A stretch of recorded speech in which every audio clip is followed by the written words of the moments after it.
E pessoal, continuando aí o nosso exemplo, utilizando o append, certo?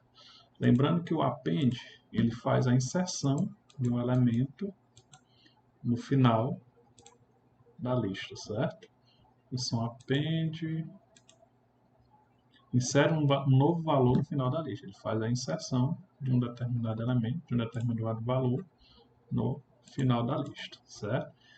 Aqui no caso, ó, vamos utilizar essa mesma lista, vamos executar, que possui os valores 10, 70, 45 e 22. Quando eu utilizar o comando lista.append, significa dizer que aqui nessa lista, com esses valores, eu vou estar inserindo, através do comando append, o número 400, certo? E após isso eu vou visualizar novamente através do comando print a lista e vai aparecer o 400 dentro da minha lista. Tranquilo? Através do comando append. Já o comando extend, vamos ver agora o comando extend, certo? O extend, ele insere uma lista no final de outra lista. Significa dizer, gente, que eu vou, no caso, fazer a inserção de determinados elementos de uma lista dentro dessa minha lista aqui. Como que eu vou fazer isso? Vou utilizar o comando lista.extend. Como ele é uma função, eu vou colocar parênteses, né? E dentro dessa função extend, eu vou adicionar uma lista com os elementos 1 e 3, por exemplo. Certo? Em seguida, depois que eu executar, que eu inserir os elementos, eu vou mostrar na tela essa alteração que eu fiz. Como que vai ficar? Ó. Antes a lista era 10, 70, 45, 22, 400. Agora ela vai ficar com os valores 10, 70, 45, 22, 400, 1, 3, que são os valores que eu inseri a partir da função extend, certo?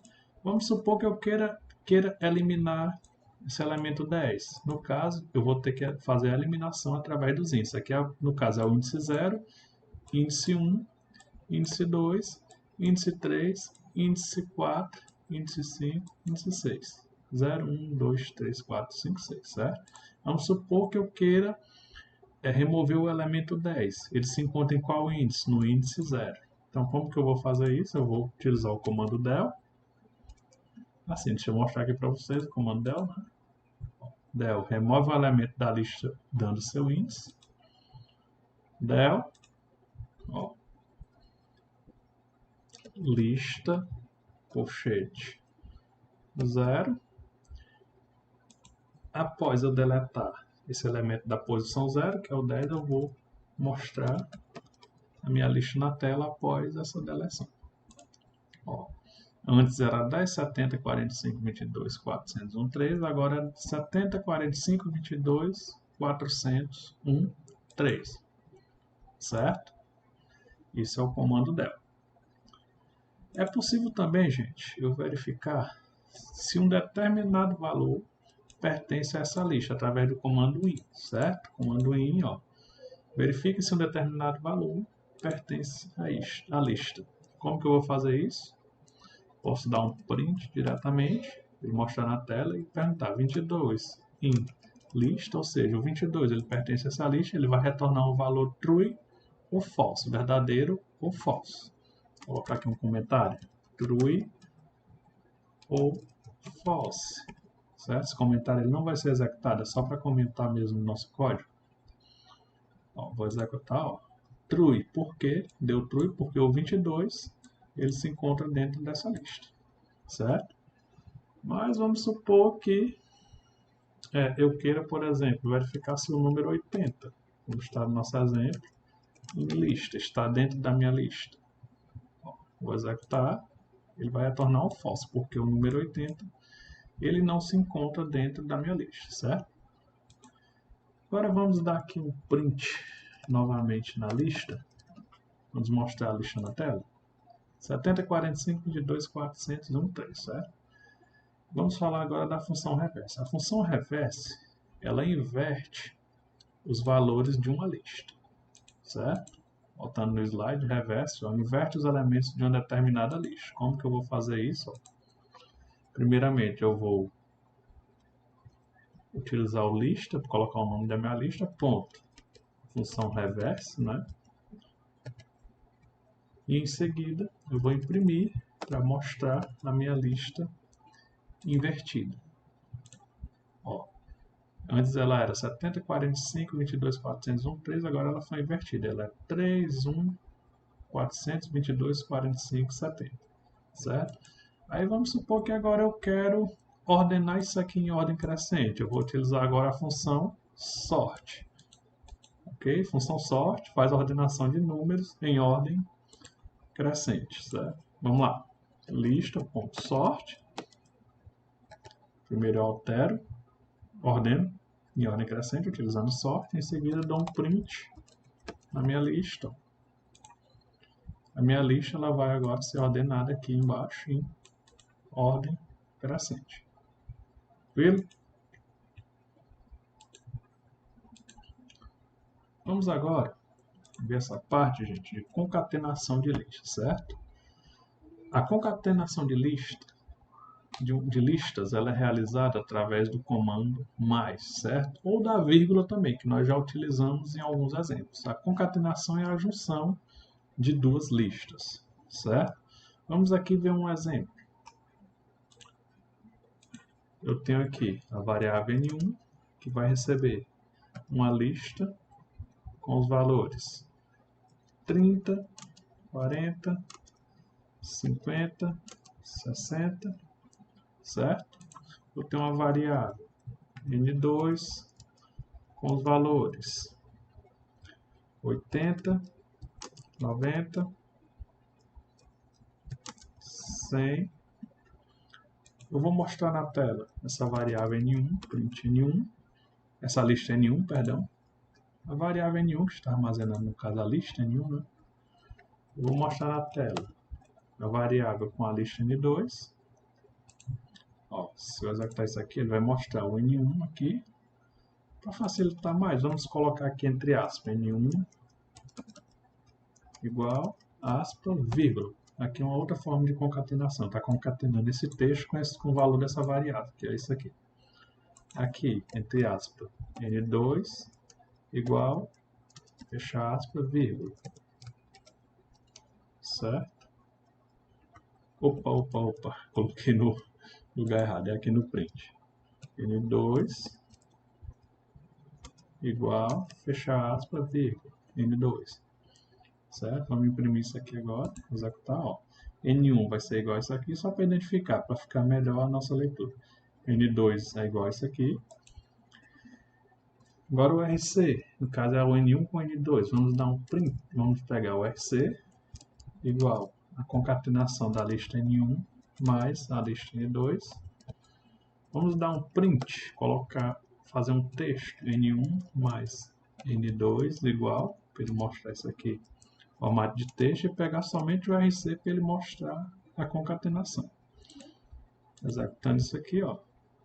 N1, 30, 40, 50, 60, N2, 80, 90, 100, N1 mais N2 vai dar 30, 40, 50, 60, 80, 90, 100, certo? É a concatenação da lista N1 com a lista N2, certo? Continuando, ó. Vamos agora ver um exemplo de repetição em lista, certo? Repetição de valores. É um pouco diferente, viu, gente? Por quê? A repetição, por exemplo, temos aqui uma variável N3, recebeu os valores 100, 255, uma lista com os valores 100, 255, com dois valores, com índice 0 e 1.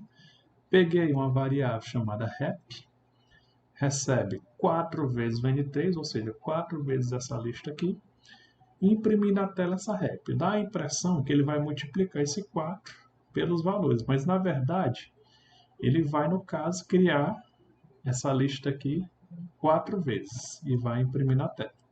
Vamos ver aqui o exemplo. Ó, N3 igual 100,255, criar uma variável rep igual 4 vezes. Vou colocar separado aqui, vamos organizar. N3. Opa, não é uma lista, são apenas variáveis. Apaga aqui o colchete. 4 vezes N3, 4 vezes essa lista aqui. Em seguida, eu vou imprimir aqui somente esse rep. Certo? Executou. como ele foi multiplicado por 4, essa lista, ele pegou uma vez 100, 255, duas vezes 100, 255, três vezes 100, 255, 4 vezes 100, 255, que é um exemplo de uma repetição utilizando listas. Tranquilo? Certo, vamos agora ver alguns exemplos de fatiamento de lista. No caso, vamos fatiar a lista e imprimir somente determinadas partes da lista, certo? No caso, é o fatiamento também conhecido como fatiamento de elementos. Vamos lá para o nosso exemplo. Foi criada uma lista chamada lista, né? Uma variável lista, com os elementos 5. Detalhe, acho que é aquele exemplo lá do Araribóia. Vamos só voltar aqui no nosso código e repetir ele. Certo? Cadê o Araribóia?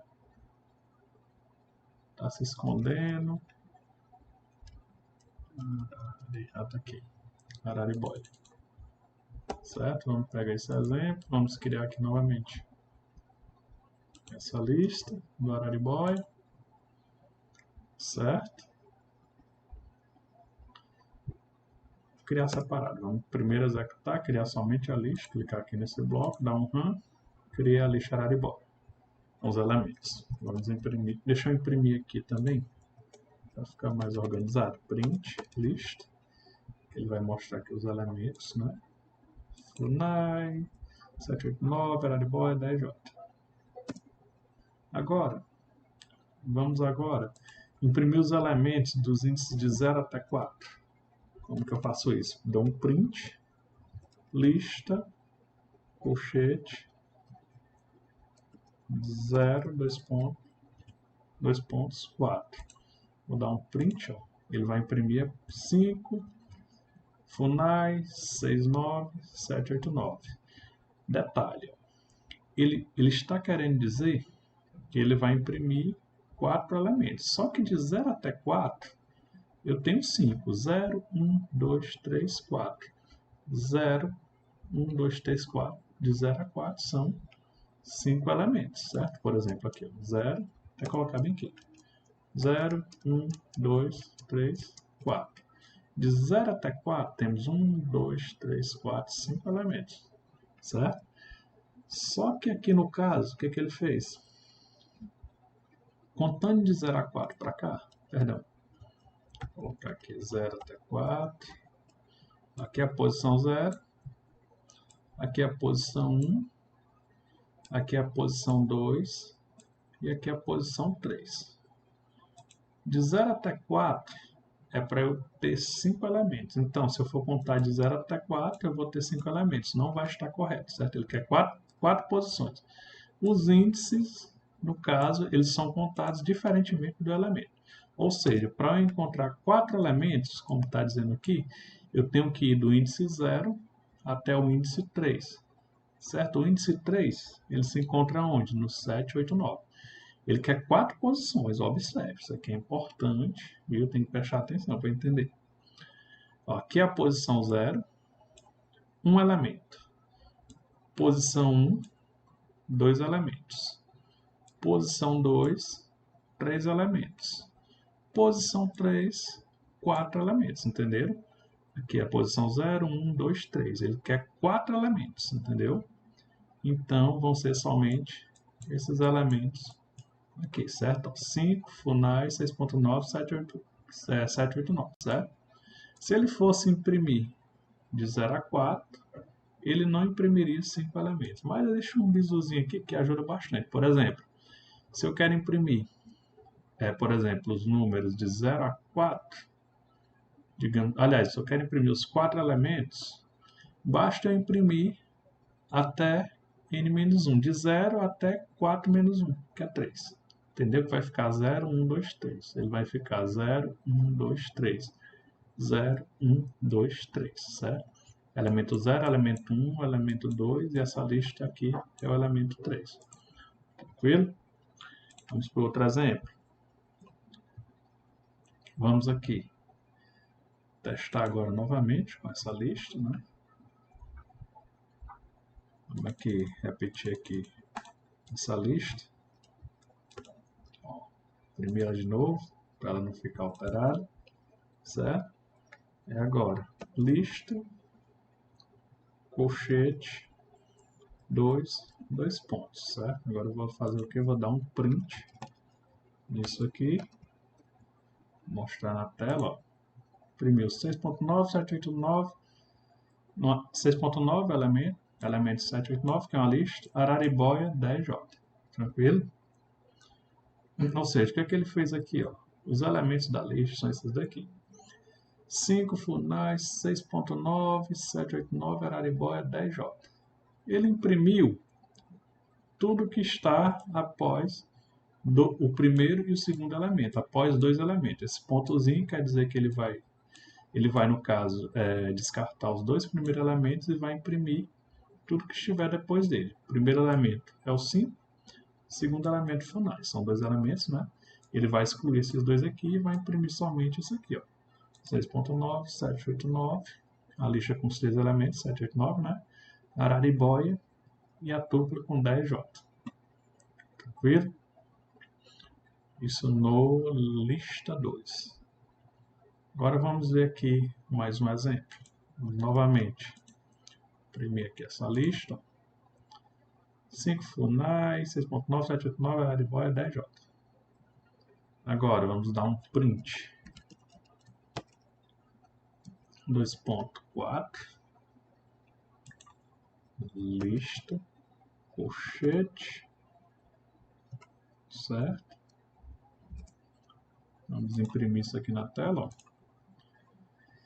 Esse aqui, ele no caso ele faz o contrário do outro, né? Aqui no caso ele imprimiu, é a partir dos dois, certo? Já esse daqui, ele vai fazer o contrário. Lista 4 ele vai imprimir o que tiver antes do quarto elemento. Tranquilo? 0, 1, 2, 3, 4. Certo? Aqui no caso, o índice vai até 4. Mas ele quer imprimir tudo que está antes do quarto elemento.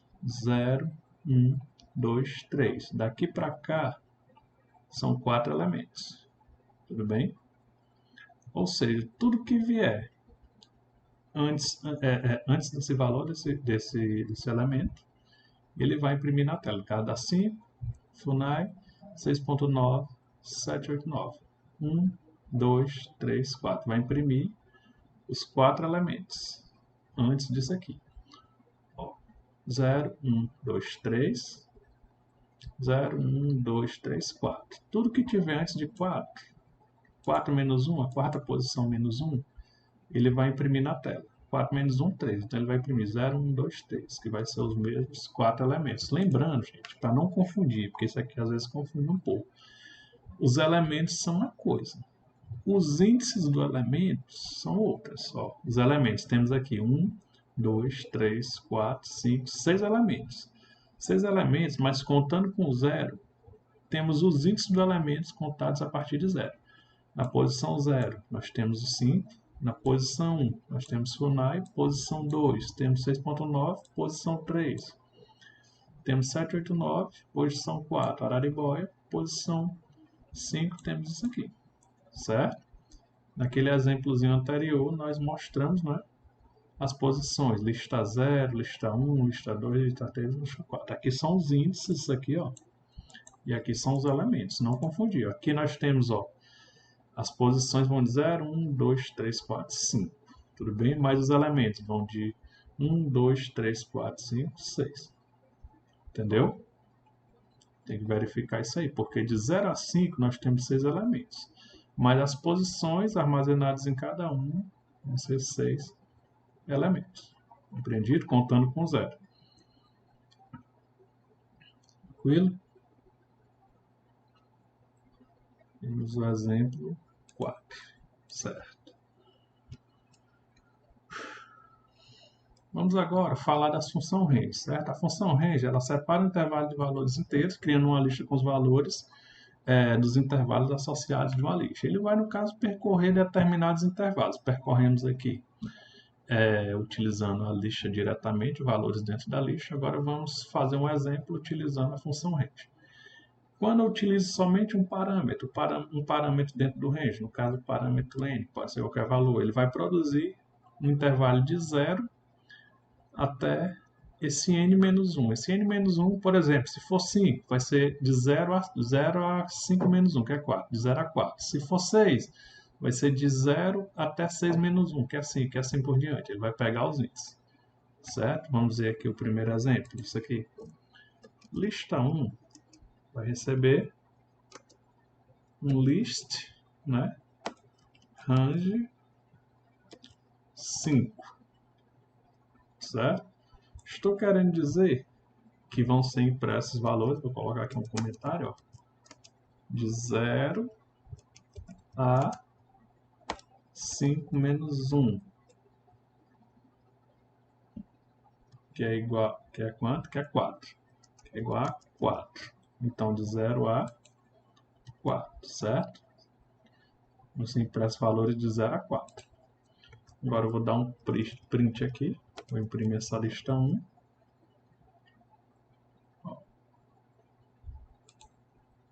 Vamos ver o que ele vai imprimir. Opa. 0, 1, 2, 3, 4. List range 5, mas ele vai imprimir até 4, até o valor que antecede o 5. Certo? Vamos agora ver aqui o segundo exemplo. Temos agora o range utilizando dois parâmetros, o parâmetro i e o parâmetro n. Ele vai gerar um intervalo que vai iniciar, no caso, em i e vai finalizar a n-1, ou seja, no antecessor de n.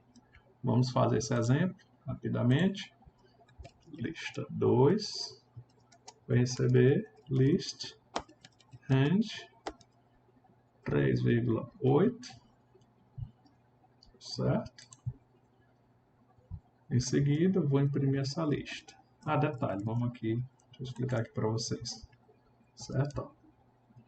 Está querendo dizer que ele, no caso, ele vai de i a n-1. O valor de i, por exemplo, aqui nesse exemplo, ele inicializou em 3, certo? No caso, a quanto? Quanto que dá n-1? No caso, dá 8 menos 1, dá quanto? 7, né? A 7, que é 8 menos 1, 3 a 7. Tudo bem? Quando eu der um print nessa segunda lista, que é a lista 2, o que, que vai acontecer? Ó? Opa, vai dar um erro? Não, vamos ver aqui qual foi o erro. Lista range 38, 3 a 7, 8 menos 1. Lista o objeto não chamado, né? Certo, range 38, lista 2, lista, chamou um range 3,8, fechou os parênteses, verifica os parênteses, nem esquenta com isso aqui, gente. Vocês sempre vão se deparar com erros, certo? Fiquem tranquilos, vamos lá, lista, vamos fazer mais uma vez, lista 2, igual, list, tá, detalhe, já sei o que foi. Faltou eu colocar essa funçãozinha, existe uma funçãozinha chamada list, colocar aqui só para explicar para vocês, que ela transforma essa atribuição também numa lista, certo? Função list, tranquilo? Utilizei ela no exemplo anterior. Faltou colocar o list, eu só utilizei o list. List, abre parênteses, certo? Fecha parênteses. Detalhe, aqui é o primeiro parênteses dessa lista aqui. Tem que ficar ligado também nesses parênteses, viu, gente? Vou até separar para ficar mais simples de compreender. Ó. Esse primeiro parênteses é do list. Ó. Primeiro vem um range, range. O range ele está dentro do list, que começa aqui, termina aqui.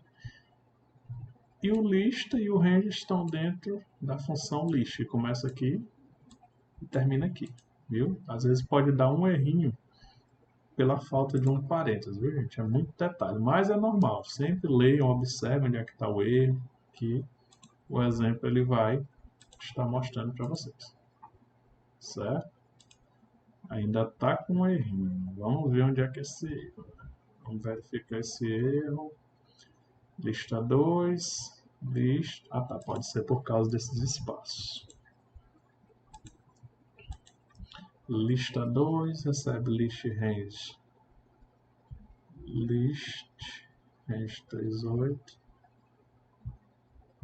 Ah, tá, detalhe, não tem esse list aqui, gente, não tem esse list. Desculpem. Certo? É só lista range 38, viu? Eu estava utilizando a variável lista, acostumado lá com o exemplo anterior. List range 38, ele vai de 3 até 8. Agora sim. Ele imprimiu na tela. Os valores que vão de 3 até 7, no caso 8 menos 1, que é igual a 7. Iniciou em 3, 8 menos 1, 7. Foi até 7. Tranquilo? Não deixem de ler os erros. É importante que vocês se acostumem, porque às vezes um errinho de nada faz com que o programa da gente dê um erro, mas vocês precisam ser persistentes, isso é normal. Eu nem esquento porque eu sei que faz parte do aprendizado, não tem pra onde correr, certo? Sempre a gente esquece uma coisinha, são detalhes que nós temos que ficar ligados. Agora, utilizando a função range com os índices I e NP, produz um intervalo de I até N-1 com intervalo de P entre números. Por exemplo, se eu quiser escrever valores de 2 em 2, que inicializem em I, termine em N-1, aqui no caso, eu posso colocar aqui um intervalo de 2 em 2, de 3 em 3, de 4 em 4, assim por diante. Aqui nesse exemplo, lista 3. No caso, ele criou uma lista, utilizando a função range, que inicializou em 2, finalizou em 11, contando de 3 em 3, certo? 2, 3, 4, 5, 5, 6, 7, 8. Ele vai imprimir isso aqui na tela. Vamos testar aqui.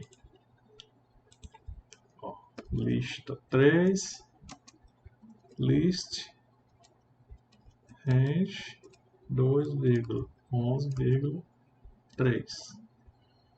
Certo? Criei aqui. Agora eu vou imprimir aqui no mesmo bloco, para não dar problema. Print, lista 3. 258. Tranquilo? Ou seja, inicializou no 2. É para ele ir até o 11, só que como é n-1, né? Que aqui está dizendo, 11 menos 1. No caso, contando de 3 em 3. Ou seja, eu só vou poder ir até o 11 caso a minha contagem de 3 em 3 chegue até 11. Certo? Por exemplo, colocar bem aqui o comentário. Vou colocar aqui embaixo os valores de 0 a 11. De 2 a 11. 2, 3, 4, 5, 6, 7, 8, 9, 10, 11. Só que o 11, ele quer que vá até de 11 menos 1 somente, né? 11 menos 1 é 10, então ele quer que vá somente até 10, que é até n menos 1. 2, 3, 4. 2, 3, 4, ou seja, vai imprimir o 5. 5, 6, 7, vai imprimir o 8, certo? 8, 9, 10, vai imprimir o 10, certo? Não, né? Vamos lá. Vamos ver aqui o nosso raciocínio. Acho que eu dei uma variada aqui. 2, 5, 8. Vamos contar de 3 em 3. 0, 1, 2. Ele já parou no 2, né? Então não conta o 0. 2, 3, 4. Ele vai imprimir o 5, certo? 5, 6, 7. Ele vai imprimir o 8, certo? 8, 9, ele não pode imprimir o posterior, certo? Porque os posterior ele é o 11 menos 1, certo? Que no caso vai dar 10. Ou seja, eu vou poder ir somente até 10, certo? 2, 3, 4, contando de 3 em 3, vou imprimir o 5, certo? 5, 6, 7, contando de 3 em 3, eu vou imprimir o 8, certo? 9 e 10 eu não posso imprimir porque não dá para contar de 3 em 3, certo? Agora sim o raciocínio tá correto, viu, gente? Ou seja, ele vai imprimir de 3 em 3. Ah, e se eu quisesse imprimir, começando no caso do 2 a 11 menos 1 de 2 em 2, como é que ficaria isso? Substituiria aqui por 2, né? Era 3, vou colocar 2. Para ele imprimir de 2 em 2, ó. 2 mais 2, 4. Mais 2, 6. Mais 2, 8. Mais 2, 10. Tranquilo? Ah, e se eu quisesse imprimir de 4 em 4? Substituiria aqui por 4. 2, com 4, 6. Com 4, 10, certo? Aqui no caso estava 3, não é? 2. No caso, com 3, 5. Com 3, 8. Foi de 3 em 3. Porque naquela hora eu dei uma variada porque estava correndo um pouco, certo? 2, 5, 8. Tá, e se eu quiser imprimir, no caso ele vai até 10, né? De 5 em 5. Vamos ver se é possível. 2 com 5, 7. 7, certo? Ele não vai imprimir porque não dá para contar de 5 em 5, finalizando no 10. Ó. 2 com 5, 7, certo? 7, 8, 9, 10, 11, 12. Vai passar no caso do valor, não dá para contar de 5 em 5, certo?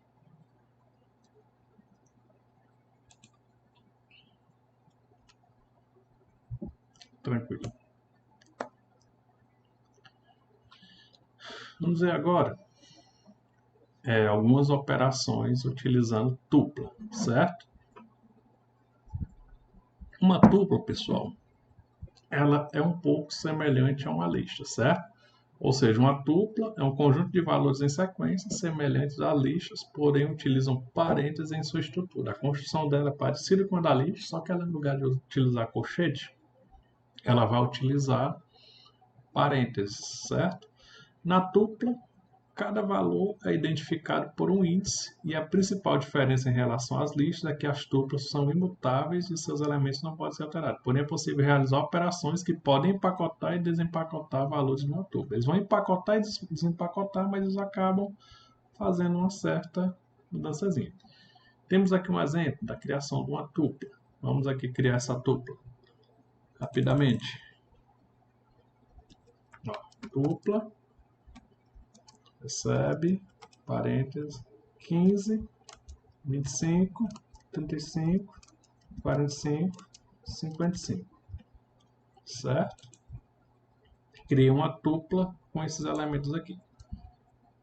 Eu posso atribuir a 5 variáveis, variável T1, T2, T3, T4, T5, os valores dessa tupla, certo? Ou seja, cada um vai receber um valor. Vamos supor, vamos primeiro fazer a tupla. Executar a tupla, na próxima linha vamos imprimir.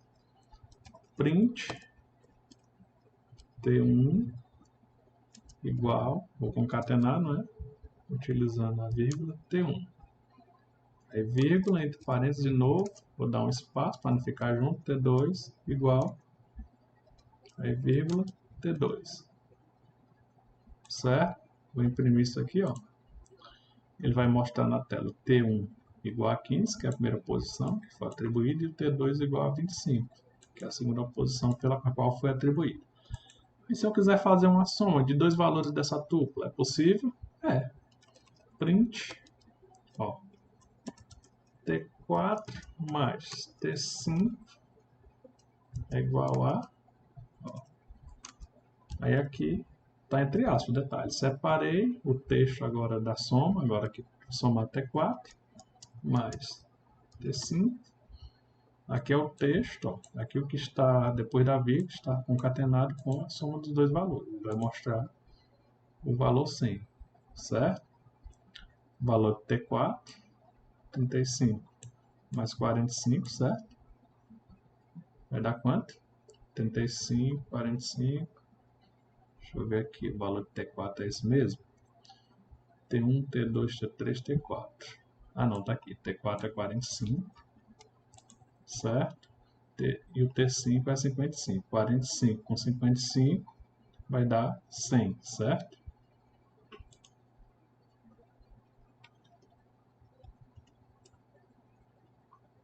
Tranquilo. Vamos continuar. Temos também os dicionários. Os dicionários, no caso, eles são conjuntos de determinados valores, dos quais cada um, no caso desses valores, se associam a uma determinada chave de acesso. Temos aqui a sintaxe de um dicionário. Eu vou adicionar o nome de um dicionário, vou adicionar uma chave e um valor em sequência.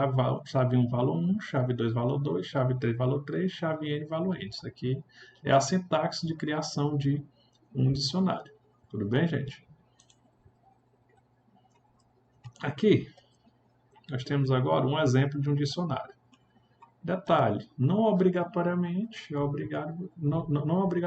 você precisa utilizar a chave dessa forma. No caso, ela finalizou aqui, mas ela poderia ser finalizada aqui. No caso, se os valores viessem até aqui. Como esse valor está vindo até aqui na sintaxe, ela vai finalizar aqui. Aqui nesse exemplo, ó, nome, vou mostrar aqui para vocês. Nome do dicionário, ó, compras, inicializou chave, finalizou chave. Tranquilo? Imprimiu, no caso, o dicionário, com todos os valores. E aqui imprimiu um valor específico do dicionário, que no caso é esse valor, entre aspas, valor textual. Vamos para esse exemplo para ficar mais claro. Bom, dicionário, nome do dicionário vai ser compras, igual, chave, entre aspas, açúcar, 2 pontos, R$12,35, farinha, 2 pontos, R$8,22, tomate, entre aspas, 2 pontos, R$6,50. Tranquilo? Aí, vírgula, frango, 2 pontos, R$16.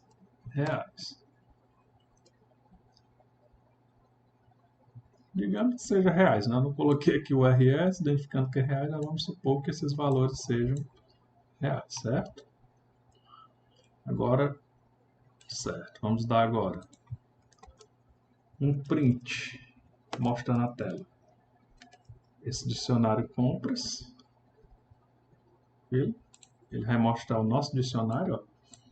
A chave açúcar, o valor 12,35, a chave farinha e o valor 8,22, a chave tomate, o valor 6,5, no caso ele arredonda, né? 6,50 para 6,5, e 16 ele arredonda para 6,0, certo?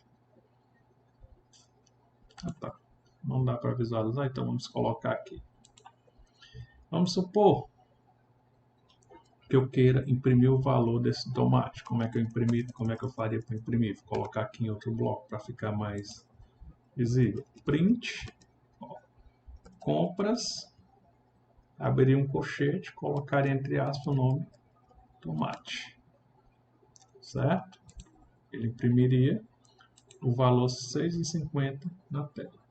Eu quero imprimir agora o frango. Aqui eu colocaria, imprimiria a chave frango, que ele mostraria o valor do frango e assim por diante. Certo? É um exemplo aqui da utilização de um dicionário, que é muito utilizado, né, quando, por exemplo, vamos armazenar determinados valores para poder acessar um banco de dados, por exemplo. Certo?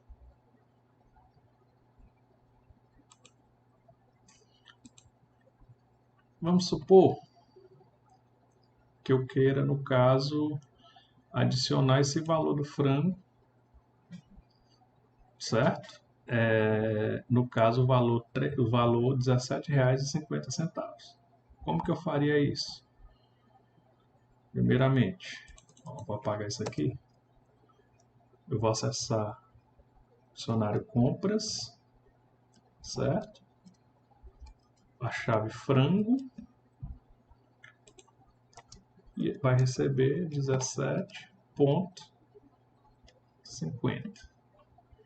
E vamos supor que eu quisesse alterar o valor do açúcar para frango para 17,50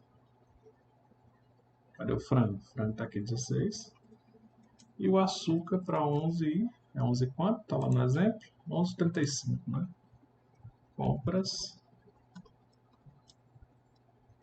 açúcar, ele vai receber 11,35, certo? No caso, fiz a alteração, agora vamos imprimir aqui novamente, imprimir aqui no outro bloco. Vou executar isso aqui primeiro, nesse bloco. Agora eu vou imprimir novamente, compras. Ó, os valores agora foram alterados, certo? O valor somente dos valores, a chave não foi alterada. A chave não altera. Ó, 11,35, era 12,35, passou para 11,35. 16 passou para 17,50. Tudo bem? Se der algum erro, não hesitem, procurem, leiam, certo? Vocês podem enviar aí no nosso encontro, que nós vamos ter aí um encontro virtual, né, de alguns dias. Ou então vocês podem pegar o erro, colocar no Google, fazer uma busca, não tem nenhum problema. O Google, ele sempre repete a quantidade de erros que são encontrados, certo? Várias pessoas encontram erros, colocam no Google, tiram dúvida nos fóruns e os erros eles são solucionados, certo? Continuando, ó. Os valores de um dicionário não possuem ordem, ou seja, não são obrigatoriamente impressos ordenados. Quando você imprime, eles não são obrigatoriamente impressos de forma ordenada. Pode ser que a farinha venha antes do açúcar e assim por diante, certo? Diferente das listas, certo? Agora, pessoal, vamos falar um pouco das bibliotecas, certo? Eu até comentei um pouco, alguns minutos sobre as bibliotecas. Uma biblioteca na linguagem Python são determinados módulos com determinadas funções específicas do Python que elas possuem um determinado objetivo. Por exemplo, a biblioteca Math, M-A-T-H, que é a biblioteca matemática do Python, ela executa funções matemáticas, nas quais você pode calcular uma raiz quadrada, pode elevar um número ao quadrado, calcular o seno, cosseno e assim por diante, certo? Tem uma variação dessas bibliotecas aí, certo?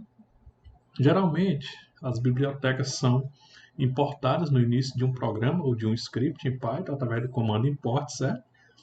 E elas só podem utilizar quando você faz essa importação. Mas o Python, ele possui algumas bibliotecas que não precisam ser importadas. Por exemplo, nós utilizamos a função print para imprimir um valor. Ela automaticamente ela não precisa ser importada. O Python ele já faz a importação dela automaticamente. A função input, por exemplo, ela não precisa ser importada. Eu vou mostrar para vocês algumas bibliotecas que são utilizadas no Python. Temos essa biblioteca Math, que ela executa, no caso, funções matemáticas. Ela é muito importante na linguagem Python. Pode ser que vocês, no caso, facilitem um determinado cálculo utilizando uma função matemática. Essa função pode fazer os cálculos para você automaticamente. Sempre que vocês forem fazer algum cálculo diferente, complexo, procure função para calcular isso. Talvez ela exista na biblioteca Math. Temos a função matplotlib, vamos estar trabalhando com ela, que ela, no caso, é uma função para geração de gráfico em 2D, utilizando vetores ou arrays, certo? Temos a função keras, que também é uma função que utiliza tempo, funções de tempo, certo? É uma biblioteca que utiliza funções de tempo. Temos, no caso, a biblioteca NumPy, que utiliza funções matemáticas de uma forma mais avançada, inclusive criações de vetores e assim por diante. E temos também a biblioteca Pandas, que é uma função, que é uma biblioteca que utiliza manipulação para análise de dados, várias operações, no caso através de manipulação de tabelas numéricas, séries temporais e assim por diante. Ou seja, vamos estar utilizando a biblioteca matplotlib, a keras e a NumPy. Tudo bem? Mais na frente. Existe também a biblioteca tkinter, meu inglês aqui está razoável, viu, gente? Às vezes eu acerto, às vezes não. Isso é normal.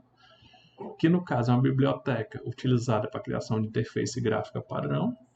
Temos a stplib, que também é utilizada para a criação e manipulação de e-mails. Temos a time para funções de tempo. Fill, ou pillow, né? que é utilizado para manipulação de imagem. Temos a TensorFlow também, que é utilizada na computação numérica e em aprendizagem de máquina, mas na área de inteligência artificial. Tudo bem? Ou seja, vocês podem estar pesquisando essas bibliotecas no site de documentação do Python, ou então vocês podem fazer uma busca no Google, bibliotecas do Python, certo? Que vocês vão ver uma infinidade de bibliotecas que vocês podem estar utilizando nos programas de vocês. Tranquilo? Temos aqui um exemplo da utilização da biblioteca chamada NumPy, certo? Aqui ele está fazendo, primeiramente, não é? A importação da biblioteca através desse comando import, aqui ó, import, está importando a biblioteca NumPy e está dando um apelido para ela, esse comando ES, de NP. Ele está utilizando esse NumPy, no lugar de utilizar esse nome NumPy, ele vai utilizar NP, certo? Para ficar mais fácil de identificar, para não ficar NumPy nos vetores que vocês forem criar. Aqui foi criada uma variável A essa variável A foi atribuído esse np.array, ou seja, eu estou criando um vetor é bem parecido com uma lista, certo? Estou criando um vetor, array, né? Entre parênteses, ó, esse array, entre parênteses, significa que eu estou criando um vetor, certo? E aqui foi adicionado o colchete, semelhante à lista. Dentro desse vetor vai ter esses elementos. Elementos 10, 11, 12, 13. Bem semelhante, no caso, às listas. Aqui, no caso, é o índice 0, ou posição 0. Aqui é o índice 1. Aqui é o índice 2. E aqui é o índice 3. Tudo bem, gente? 0, 1, 2, 3. Ou seja, no índice 0, eu tenho o elemento 10. No índice 1, o elemento 11. Índice 2, elemento 12. E índice 3, elemento 13. Certo? Em seguida, dei um print no A. Quando eu dou um print nesse A, eu vou imprimir todos os elementos do meu vetor, que foi criado, esse vetor foi criado a partir da biblioteca NumPy, que foi atribuído um apelido NP. Vai imprimir todos os elementos do vetor, bem parecido, no caso, com as listas. O print A0 significa que eu vou imprimir o elemento 0, que é o 10, está aqui. Print A1, vou imprimir o elemento 1, que é o 11. Print A2, o elemento 2, que é o 12, e print A3, o elemento 3, que é o 13, certo? Só um exemplo da utilização dessa biblioteca, vamos trabalhar bastante com elas um pouco mais na frente, certo?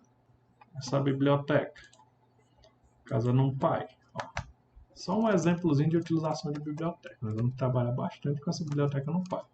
As NP, vai receber np.array, certo?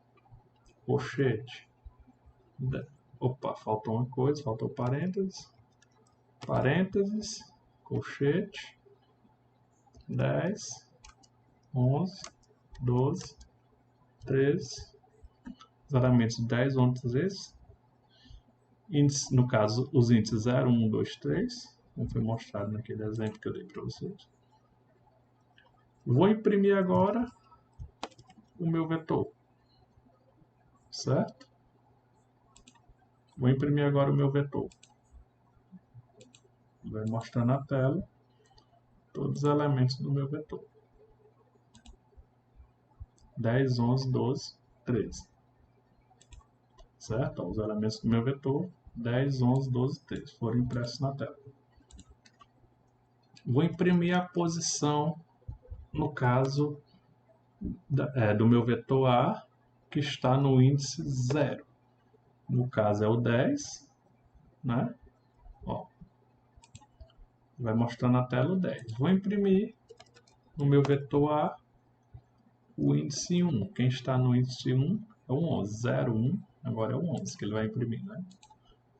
Vou imprimir bem parecido com as listas, gente. No caso é bem quase a mesma coisa, só que o NumPy ele é um pouco diferente. Print A2, no índice 2. Quem está no índice 2 vai imprimir o 12. E print A3. Quem que ele vai imprimir o 3, tranquilo? É a forma de trabalhar com vetor. Isso aqui eu poderia imprimir aqui dentro, também nesse mesmo bloco, não tinha nenhum problema. Eu quis colocar aqui separado para sair um pouco mais organizado. Certo, pessoal? Tranquilo. Vamos aqui para o nosso último exemplo dessa aula. Aqui está sendo utilizada a biblioteca Math, que eu comentei com vocês, ou Math, aportuguesando, não é? Certo? A biblioteca Math, ela vai utilizar funções matemáticas, certo? Aqui, por exemplo, a esse número 9, aliás, a essa variável número foi atribuído o valor 9, tranquilo? Foi criada uma outra variável chamada raiz, na qual foi atribuída essa variável raiz, no caso da biblioteca Math, ou Math, a função sqrt. O que a função sqrt faz? Ela calcula a raiz quadrada de um número, certo? Ou seja, eu vou chamar essa função sqrt de math, eu tenho que usar o nome da biblioteca math, ponto, o nome da função que pertence à biblioteca math. Sqrt, que ela calcula a raiz quadrada, caso a função ela possui parênteses, dentro desses parênteses eu vou colocar o número que eu quero calcular a raiz quadrada. Aqui no caso vai ser o 9, certo? Número sqrt9. Mas eu poderia também colocar somente 9, certo? Se eu não tivesse aqui, eu colocasse o 9, eu imprimisse a variável raiz na tela, ele mostraria da mesma forma a raiz quadrada. Aqui no, tudo bem? Raiz quadrada. Aqui nesse exemplo, potência 2, ele está chamando a função pow, ou pow, não é? Power, que no caso pertence à biblioteca Math, não é? Math.pow, número, vírgula 2. O que ele está fazendo? Ele vai pegar esse número que está aqui, certo? E vai elevar a 2. Função power, certo? Em seguida ele vai imprimir essa raiz, certo? Raiz de 9 vai dar 3. E 9 elevado a 2, que é 9 vezes 9, vai dar 81. Vamos testar aqui essa função. Ó, número recebe 9. Raiz recebe match.sqrt,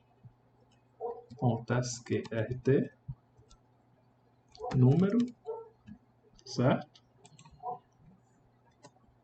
A variável, preste atenção nisso aqui, ó. Atribui 9, raiz sqrt número, a variável raiz, potência 2, recebe biblioteca math.pow, número, vírgula 2. Em seguida eu faço a impressão das duas variáveis, print raiz e print potência 2, certo? Executando, deu um erro, vamos ver aqui qual foi o erro. Eu já sei até o que foi, exatamente, ó, esquecemos aqui de importar. É bom que aqui no caso eu materializo aqui o que eu comentei com vocês. Ó. Como eu não fiz a importação da biblioteca Math, ó, ele deu um erro. Ó, está dizendo, ó, nome Math não está definido, ou seja, eu não defini o import da biblioteca Math. Import, ó, Math, certo? Vamos agora executar, ó. Agora deu certo, viu? É necessário sempre fazer a importação da biblioteca.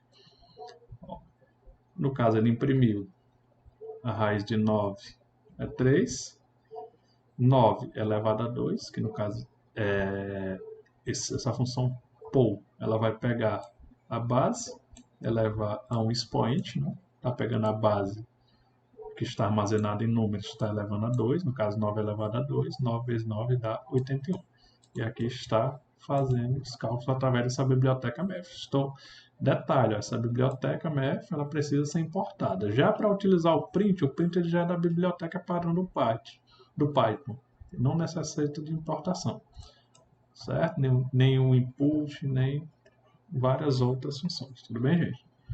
Pessoal, então, eu encerro por aqui, no caso, essa parte 2 da aula 1. Tudo bem?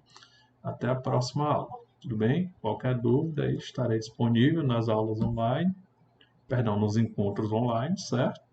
Detalhe, não tenho medo de errar e não desista. Errou, Vocês podem estar aí, a gente pode estar tirando dúvidas quando nós tivermos nosso encontro, tudo bem? E também no Google vocês conseguem identificar os erros facilmente, certo? Vou até mostrar aqui para vocês uma maneira. Vem aqui. Pronto, vou tirar aqui a biblioteca novamente, ó. Da biblioteca, vou colocar aqui. Ele está reconhecendo agora. Eu queria que ele não reconhecesse para dar um erro. Deixa eu colocar só o SQRT. Ó, que ele deu um erro, certo? Vocês podem pegar o nome do erro ou todo erro, copiar e colocar no Google. Não tem nenhum problema, viu, gente? Isso é normal. Todos os programadores fazem isso, jogar no Google, que o Google ele vai também ajudar vocês com esses erros. Isso é normal, vocês precisam pesquisar os erros de vocês, certo? Olá, pessoal, vamos agora dar continuidade, no caso, a parte 3 do nosso capítulo 1, no caso, Introdução à Programação utilizando o Python, tudo bem? Vamos falar agora, pessoal, da formatação de casas decimais, certo? Em algumas aulas anteriores eu mostrei para vocês um exemplo de um número que possui, no caso, várias casas decimais, tudo bem? E através do Python é possível nós fazermos essas formatações de casas decimais, certo? Sejam elas infinitas ou não. Valores grandes ou valores infinitos, nós podemos, no caso, fazer uma limitação dessas casas decimais, certo? Temos como exemplo o valor de π. O valor de π, ele no caso é um número irracional enorme, certo? Mas na maioria dos cálculos, o π, utilizando o π, no caso, ele é colocado para um valor aproximado de 3,14, certo? Tanto na matemática quanto na física e assim por diante, tudo bem? Aqui nós temos um exemplo, certo? Foi atribuído, no caso, a essa variável π que eu criei aqui, 3,1415,926. Em seguida foi impresso esse valor 314,926. Aqui nesse bloco de baixo, o que aconteceu? No caso, foi atribuído, no caso, esse valor, a mesma variável π, certo? E foi criada essa variável r_π, foi atribuído um roundp, ou seja, a função round que nós vimos nas aulas anteriores, ela vai fazer o arredondamento de um determinado valor, vai pegar esse valor, vai jogar aqui dentro, vai arredondar para um valor aproximado. No caso aqui, como é 3.1 é mais próximo do 3, certo? Ele vai arredondar, com certeza vai imprimir 3. Em seguida, imprimir a mensagem, arredondando π com round r_π. Tudo bem? Vamos ver aqui como é que isso fica. Vamos executar aqui o nosso exemplo. Nosso primeiro exemplo, o valor normal de π, está aqui. E aqui, ó, após esse arredondamento, o número 3, ele vai aproximar, no caso, do valor 3, que é o mais próximo. Tudo bem? Uma outra forma de formatação, pessoal, é utilizando determinar a porcentagem, %2f, %f, dentro, no caso, do texto, dentro do π. Perdão, dentro do π não, dentro do texto do print. Tudo bem? Aqui, por exemplo, esse 3.1415926, certo? Ele foi colocado aqui nesse print, ó. Primeiro eu coloquei um texto formatando com casas decimais, aí foi adicionado aqui esse %.2f. Certo? Esse %2f, ele quer dizer que ele vai colocar duas casas decimais, esse f significa float, né? Duas casas decimais após essa variável aqui, no caso que é a variável π, que antecede, né, na qual antecede essa porcentagem, né? A porcentagem antecede esse valor de π. Tudo bem? O que aconteceu aqui? Ele imprimiu %.2f, esse valor ele vai vir para cá e ele vai adicionar duas casas decimais, certo? Tudo que tiver daqui para cá, ele vai descartar, certo? Vai mostrar somente duas casas decimais. Tranquilo? Da mesma forma, existe a função format, que faz algo parecido, certo? Aqui no caso, atribuiu o mesmo valor de π. Aqui no caso, ele atribuiu 4 casas decimais dentro do print, entre aspas, também, ó. Ele adicionou essa chave, 2 pontos, ponto, 4f, fechou a chave. Adicionou, no caso, a função format, ponto format π. A função format, ela pegou o valor de π, que é esse valor aqui, ó. Colocou dentro dela, formatou, jogou para cá. E no caso, esse 4f aqui, ele adicionou 4 casas decimais, tudo bem? Daqui para cá. Só que aqui no caso, aqui no caso 3, 14, 15, que são as 14, 15, que são as 4 casas decimais depois da vírgula, ele vai arredondar esse 15 aqui para 16 por causa do 9, por aproximação, aquela aproximação matemática que nós estudamos no ensino fundamental. Não é? Ele faz a aproximação, ele vai imprimir no lugar de 15, 3, 14, 16. Tudo bem? Um outro exemplo da utilização do format, ó, 2 casas decimais, no lugar do 4 foi adicionado agora 2F, fechou a aspas, ponto format 5, certo? O que ele fez? Ele jogou isso aqui para cá, adicionou 2 casas decimais e ele vai imprimir agora 5.00. No caso, 2 zeros depois do zero. Certo? O Python ele reconhece o ponto como vírgula. Vamos ver agora esses exemplos. Estão aqui, ó, formatando casas decimais, utilizando primeiro o %2FP, vamos rodar ele, ó, executar, formatando casas decimais, pegou no caso 3.14, certo? As duas casas decimais somente, tudo bem? No outro exemplo, 3, 14, 15, 296, utilizando o format, esse primeiro format aqui, com 4 casas decimais. Vamos ver como é que fica isso aqui. Ó, ele pegou 3.1416, como eu falei para vocês, como está aproximando de 9, ele vai pegar o 16. E o segundo, ele adicionou 2 casas decimais no valor inteiro 5, ficou 5.00. Tudo bem? Um exemplo da utilização de formatação.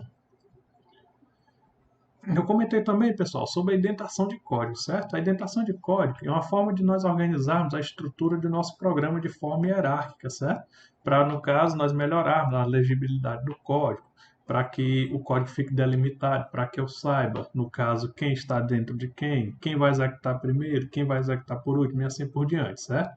A linguagem Python, ela, no caso, ela valoriza muito essa questão da indentação, tudo bem? A indentação de código ela é importante devido a essa hierarquia. Pode acontecer, se você não indentar seu código, que você, no caso, execute um mesmo trecho de código no mesmo nível e o seu código dê um erro, por exemplo, ocasione um erro e assim por diante. Ou então, seu código execute um valor errado, um cálculo errado, uma operação errada e assim por diante, tudo bem?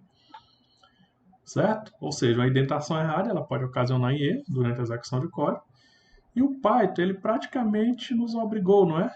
A nos educarmos nessa escrita de código, assim como nós aprendemos a gramática, o português, nós temos que escrever correto, não é? Utilizando a gramática. Da mesma forma, o Python ele nos obrigou a indentar. Só que a indentação ela não é tão complexa como a gramática. Né? A indentação é só mais uma questão de organização de código. Uma comparação um pouco exagerada, mas de certa forma a indentação ela é de extrema importância no seu bloco de código. Vou mostrar um exemplo. Aqui nós temos um exemplo, temos aqui esse comando if, que nós vamos estudar um pouco mais à frente. O comando if é o comando se, não é?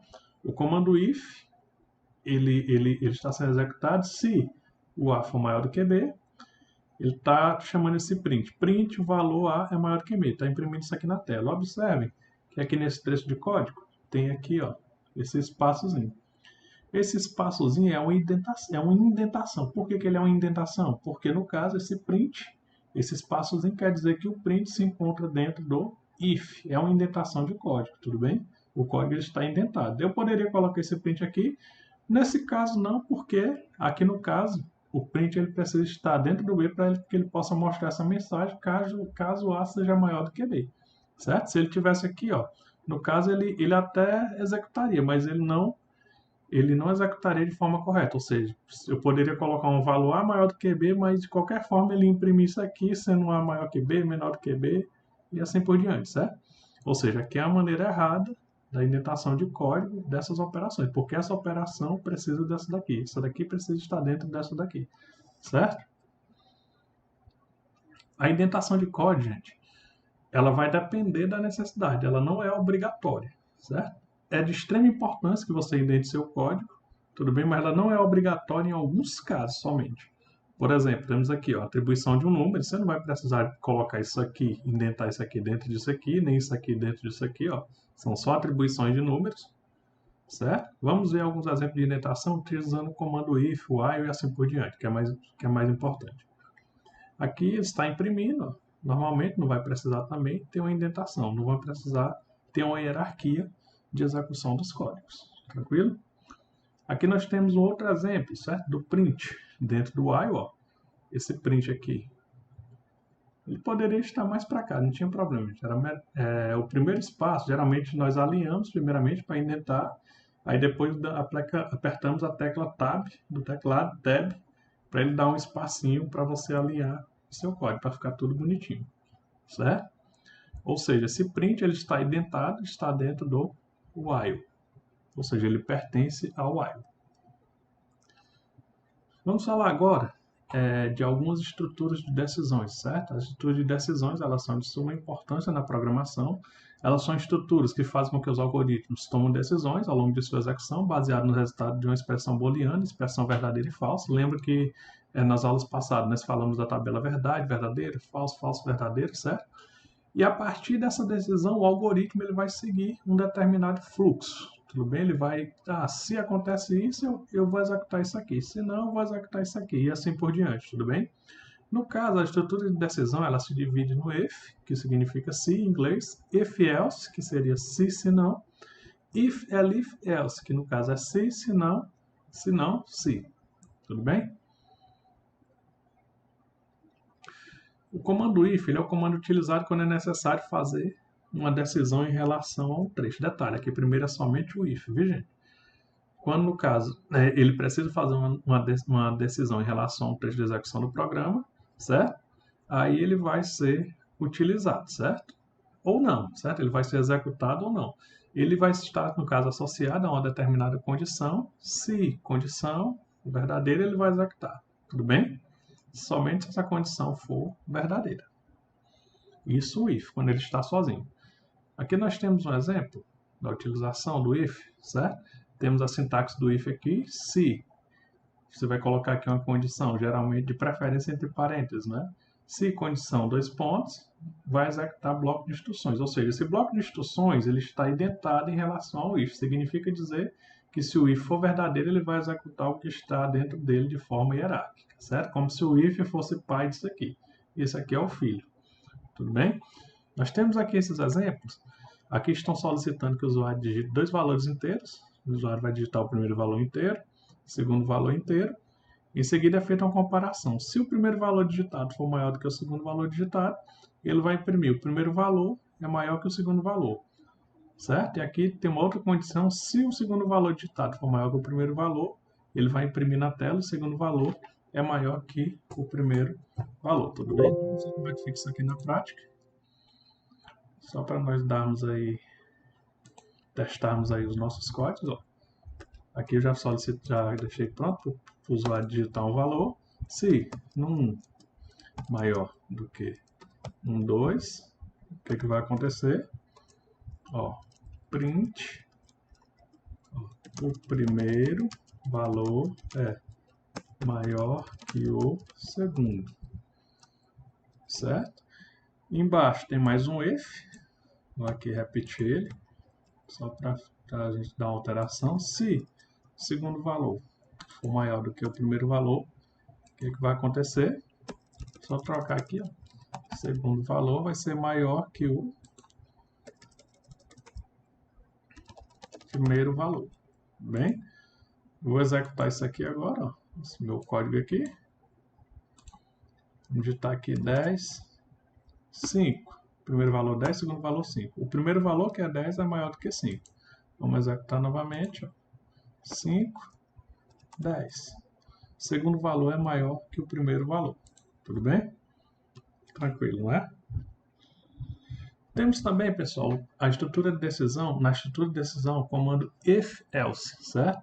Ele, no caso, ele vai utilizar a mesma estrutura do if. Porém, nesse comando é possível executar um trecho de código caso a condição seja verdadeira. E outro trecho de código caso a condição seja falsa. Ou seja, eu vou executar uma coisa. Se essa coisa for verdadeira, eu vou executar isso. Se não, se ela não for verdadeira, eu vou para o próximo código. Se a outra coisa for verdadeira, eu executo isso. Tudo bem? Outra condição. Essa coisa, digamos, que eu estou falando aqui é uma condição. Se a condição for verdadeira, eu executo o que está dentro do if. Se não, eu executo outra coisa. Vamos para um exemplo para ficar mais claro.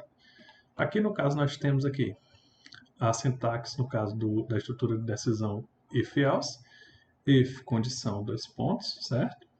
Vai executar o bloco de instruções, aí else, que é o sinal, vai executar outro bloco de instruções. Temos aqui um exemplo, a idade, ele está pedindo aqui para o usuário digitar uma idade no caso é um valor do tipo inteiro.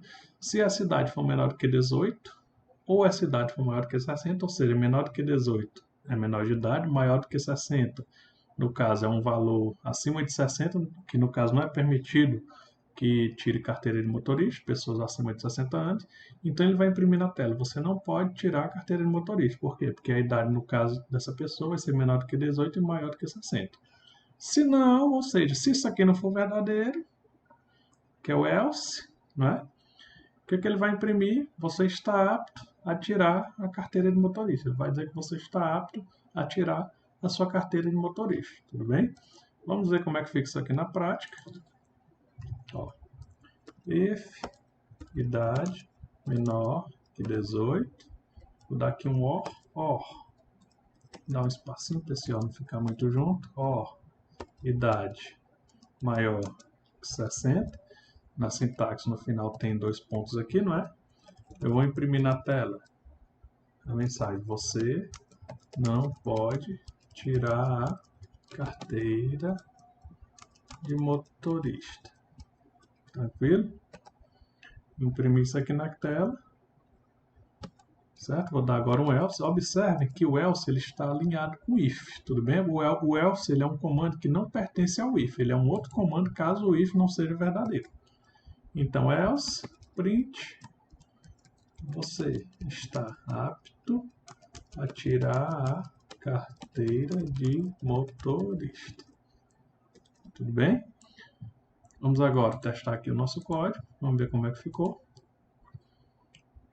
Certo, vou digitar aqui a idade de 15 anos. Você não pode tirar a carteira de motorista. Vou ter o Ozão maiúsculo aqui. Vou colocar agora uma idade acima de 18, 20 anos. Você está apto a tirar a carteira de motorista. Tudo bem? Aqui é um exemplo utilizando o if-else. Além do if-else, pessoal, existe também o comando if-elif-else, certo? Que ele vai utilizar, no caso, esse elif. O elif é como se fosse o else mais o if, certo? Quando é que eu vou utilizar? Quando existem várias condições, onde cada uma dessas se associa a um determinado trecho do programa, podemos utilizar o comando elif, que é a junção do comando else mais o if. Tudo bem? Você usa o elif, é como se você estivesse usando o else e if ao mesmo tempo. Ó, somente o trecho associado à primeira condição verdadeira será executado. E caso nenhuma das condições for verdadeira, será executado o bloco de comando default. Caso eu queira adicionar, né? Eu posso adicionar um else no final. O default seria esse else, certo? No exemplo eu não coloquei, porque nós já vimos o comando else, certo? Temos aqui, ó, se condição 1, eu vou executar isso aqui. Elif, que é como se tivesse um else e um if, else, if, certo? Elif, que é uma continuação. Bloco 2, bloco de instrução 2. Elif, se a condição for atendida, bloco de instrução 3. Se nenhuma delas for atendida, eu posso adicionar um else no final e adicionar um bloco de comando default, que é caso nenhuma delas sejam atendidas, tudo bem? Nós temos aqui um exemplo, utilizando, no caso, esse exemplo também da idade. Ó, se idade menor que 18, ou idade maior que 60, né? Ele vai imprimir que não pode tirar a carteira de motorista. Elif, né, que é um else mais o if. Se a idade for elif maior, se a idade maior que 18, ou a idade menor ou igual a 60, você está apto a tirar a carteira de motorista, certo? Vamos aqui continuar aqui esse exemplo. Tudo bem? Tirar isso aqui. Vou adicionar só o elif para testar. Menor que 18 e maior que 60. Então você não pode tirar. Correto. Vamos botar um elif aqui. Vou dar até um enterzinho para não ficar junto. Elif. Idade. Maior ou igual a 18. Coloquem esse maior ou igual, gente, juntos, viu? Não separe o maior do igual, porque senão ele pode dar um erro. Ou idade menor igual 60. Nem precisava colocar isso aqui, porque o próprio if ele já detecta. Mas para a gente testar, vamos utilizar. Idade menor que 60. O que eu vou fazer? Vou dar um print. Ó. Você está apto a tirar a carteira de motorista. Tudo bem? Caso dê algum erro, viu? Não deixem de pesquisar o erro. É importante que vocês pratiquem pesquisas para que vocês possam se acostumar com o erro e resolver caso ele ocorra novamente. Vou botar aqui, 12 anos. Não pode tirar a carteira de motorista. Vou botar aqui, 61 anos. Não pode tirar a carteira de motorista. Vou botar aqui agora, 20 anos. Você está apto a tirar a carteira de motorista. Tudo bem? Esse exemplo, utilizando agora a estrutura de decisão ELIF. Tranquilo? Existe também, pessoal, a estrutura de repetição, que também ela faz um loop, né? Chama ela de loop. A estrutura while e a estrutura for, né? Que elas utilizam loop. Ficam repetindo até uma determinada sequência de instrução. É uma estrutura que permite que uma determinada instrução ou sequência de instruções seja executadas repetidamente enquanto determinadas condições forem verdadeiras. Enquanto for verdadeira a condição, essa estrutura de repetição, tanto for quanto while, elas vão, no caso, fazer a repetição dessas execuções, dessas instruções. Tudo bem? Essas estruturas utilizam os laços de repetição for e while no seu processo de execução, que no caso elas utilizam o loop. São estruturas de repetição que utilizam um loop de repetição. Vamos falar agora um pouco do comando while. O comando while, ele executa uma determinada instrução enquanto uma determinada condição for verdadeira, viu, pessoal? Neste comando, o processo de execução das instruções será realizado enquanto uma determinada condição for verdadeira. Quando essa condição for falsa, a falta aqui, mas é falsa, viu, gente? Depois eu vou corrigir essa falta aqui. A execução é interrompida saindo do loop e indo para a próxima instrução. Temos aqui a sintaxe do comando while. While, condição, bloco de instruções. Ou seja, enquanto a condição for verdadeira, o que é que vai acontecer? Ele vai executar o bloco de instruções, certo? Temos aqui um exemplo da utilização do while. Foi inicializado um contador. Esse contador recebeu 0, certo? Enquanto esse contador, que é 0, for menor do que 10, ele vai imprimir na tela. E vai, no caso, fazer contador, vai receber o quê? Contador mais 1. Ah, como seria isso aqui? 0. Contador inicializou em 0. Certo? O 0, ele é menor do que 10. Então o que eu vou fazer? Vou imprimir o 0 na tela. Certo? Em seguida eu vou incrementar o 0 de 1. Vou somar o 0 com 1. Aí o contador vai receber o próprio 0 mais 1. O 0 agora vai ser igual a 2. Aqui não é mais 0. Aqui vai ser agora... Perdão, vai ser igual a 2, não, vai ser igual a 1. Certo? Vai somar 0 com 1, vai dar igual a 1. Enquanto 1 for menor do que 10, 1 é menor do que 10. Então o que eu vou fazer? Vou imprimir o 1, ele já vai ser impresso aqui na tela.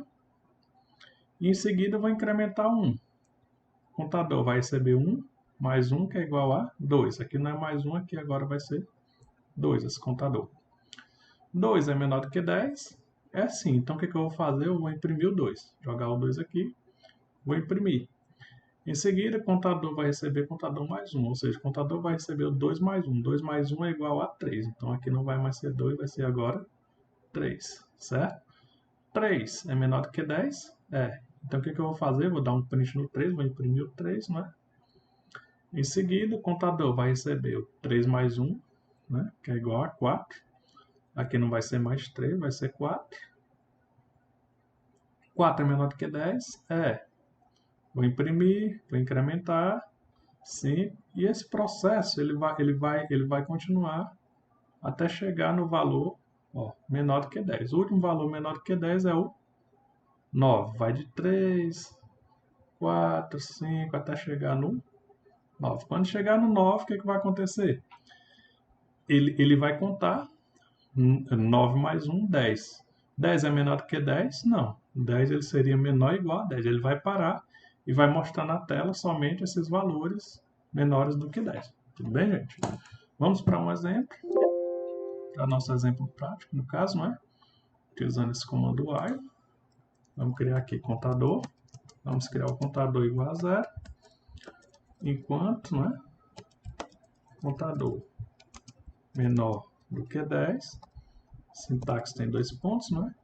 Eu vou imprimir esse contador e em seguida eu vou incrementar de 1 esse contador, mais 1, certo? Vamos lá, vamos executar, porque aqui ele vai mostrar na tela, ó, 0, 1, 2, 3, 4, 5, 6, 7, 8, 9. Vai mostrar os valores de 0 até 9, certo? Esse exemplo aqui, pessoal, ele da mesma forma, ele está inicializando o contador, aqui é o contador, ele inicializou como i agora. O que tiver aqui dentro do i é o contador. O contador recebeu 0 e essa variável soma também recebeu 0. O que aconteceu aqui? Enquanto i no caso é 0, for menor do que 5, 0 é menor do que 5, então eu vou executar tudo que está dentro do while. Isso aqui está fora do while. Onde é que ele está? Ele está alinhado com o while. Tudo que está dentro do while. 0 é menor do que 5? Então, i vai receber 0 mais 1. Aqui no caso vai ser igual a 1. Não é? E em seguida, o primeiro usuário ele vai solicitar que o primeiro usuário digite um determinado valor. O usuário vai digitar um valor real, float, input, digite o primeiro valor, stri. Em seguida, ele vai fazer a soma, no caso desse valor, essa variável soma que é 0, 0 mais valor vai dar o próprio valor, certo? Em seguida, ele vem para cá novamente, certo? Ele chamou 0 mais 1, ficou 1. Aí vai fazer isso com 1, vai pedir novamente para o usuário digitar, certo? Vai fazer com 2, com 3 e com 4, até que o valor seja menor do que 5. Ele vai pedir, no caso, que o usuário digite os valores de 0 até 4. No caso, de 0 a 4 dá 5, né? Os valores menores do que 5, como está pedindo aqui. Se fosse um valor menor ou igual a 5, seria de 0 a 6. Seria, no caso, um valor maior. 0 a 4 dá 5, tudo bem? Depois que ele chegar no valor menor do que 5, no caso, o último valor menor do que 5 é 4, o que ele vai fazer? Ele vai imprimir todas as somas que foram realizadas pelo usuário. Quando ele digitou o valor, o usuário digitou o primeiro valor, 0, ele somou, acumulou aqui. Foi para cá, o usuário digitou o segundo valor, ele somou o segundo valor e armazenou aqui. O terceiro valor, digitou, armazenou aqui. Quarto valor, e armazenou aqui. Em seguida, fora do while, foi feita essa impressão, no caso da soma de todos os valores no caso, que foram digitados de 0 até 5. Primeiro valor que o usuário digitou, qualquer valor. Segundo, terceiro, quarto, quinto. Vamos para a prática para ficar mais claro, gente. Para que fique mais simples de nós compreendermos isso daqui. Certo? Ó, variável i recebeu 0. Variável soma recebeu 0 também, não é? Enquanto i menor do que 5, certo? No caso, os valores vão de 0 até 5, né? E vai receber i mais 1, ou seja, ele vai para o próximo. Tranquilo? Valor, vai receber float, input, né? Vai pedir para o usuário digitar um valor do tipo real, digite o, está entre aspas aqui, mais str, e esse stri vai pegar o valor que está dentro de i e vai transformar num string, para que ele possa mostrar dentro do print, dentro da impressão, certo? Stri mais texto de novo, ó. Colocar aqui essa bolinha, que é quando você vai usar, vai ordenar números, bolinha, valor, ponto, certo? Agora, soma, vai receber soma mais o próprio valor, vai começar de 0 a soma, vai somar 0 mais o valor. E o print, não esquecer desse detalhe, viu? O print está fora do while, ó. Esses daqui, eles se encontram dentro do while, identados. Esse aqui está fora do while. O print, né? Depois que ele fizer armazenar todos os valores, print. O valor da soma dos números é igual a, vírgula, soma. Tranquilo? Como que ficou isso aqui, ó? Vamos lá, vamos digitar o primeiro valor. Digita o primeiro valor. 5. Segundo. 10. Terceiro. 15. Quarto. 20. Estou digitando valores aleatórios. Quinto valor. 50. Certo? Aí ele fez a soma. Pegou todos os valores que foram digitados da primeira vez, de 0 até 4, né? Primeira vez, segunda, terceira, quarta, quinta vez, de 0 até 4 dá 5 valores. E fez a soma desses 5 valores e mostrou na tela. O resultado deu 100. Tudo bem, gente? Aqui nós temos um outro exemplo. Esse exemplo aqui ele é interessante. Ele utiliza aqui uma senha, viu, gente? Primeiro, ele criou uma variável chamada dígitos, recebeu aspas, né? Um valor no caso textual vazio, né? Senha, recebeu um valor textual numérico, certo? São números, mas no formato de texto. Estão entre aspas, estão no formato de texto. Aí ele colocou aqui, enquanto dígitos for diferente, né? A exclamação igual de senha. O que vai acontecer? Enquanto o dígito for diferente da senha, certo? Dígitos vai receber input. Por favor, digite, por favor, tem uma vírgula aqui, né? Digite sua senha. Aí 2 pontos. Certo? Em seguida, ó, eu posso utilizar dentro do while um condicional if, sem nenhum problema. Posso usar um while dentro de um while, viu, gente? Não tem nenhum problema. If dígitos, aqui são dois iguais, viu? Igual, igual. A senha, ou seja, se os dígitos forem iguais à senha, ele vai imprimir print. Esse barra N é para ele dar um espacinho, para ele saltar uma linha, para não ficar muito junto, viu, gente? Barra N, login realizado com sucesso. Exclamação, exclamação. Aí seja bem-vindo. Exclamação, exclamação. Tranquilo?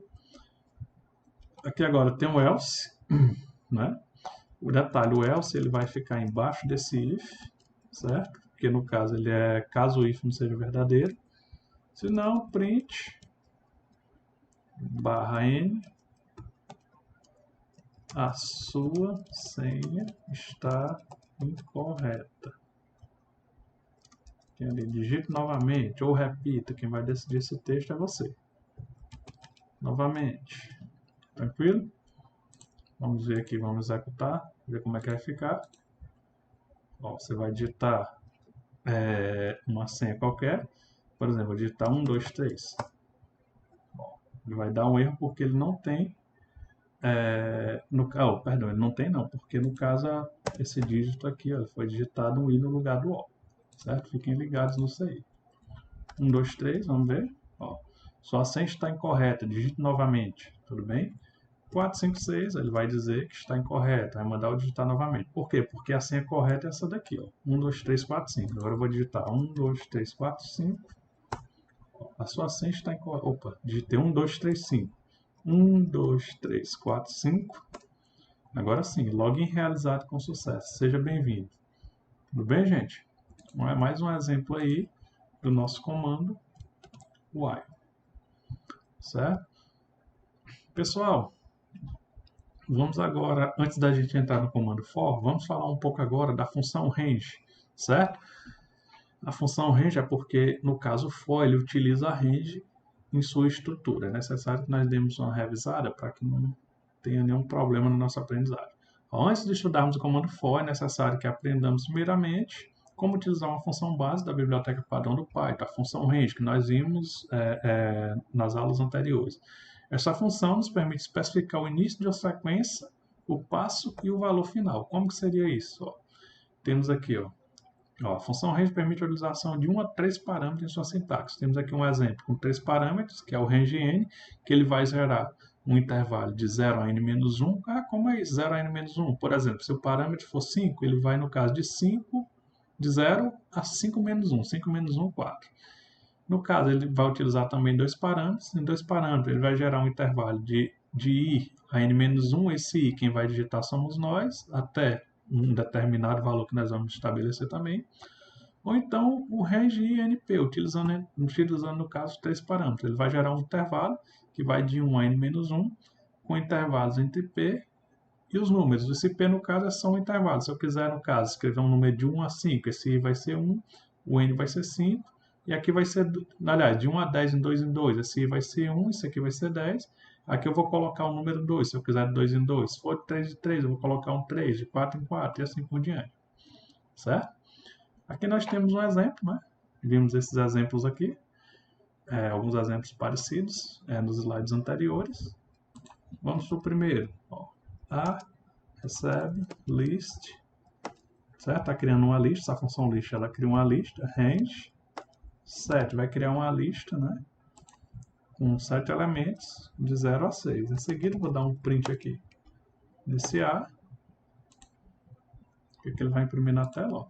Os valores 0, 1, 2, 3, 4, 5, 6. 7 elementos, de 0 até 6, vai dar 7 elementos, certo? Vou atribuir aqui o valor, ele vai de 0 até o n-1, 7 menos 1 que dá 6.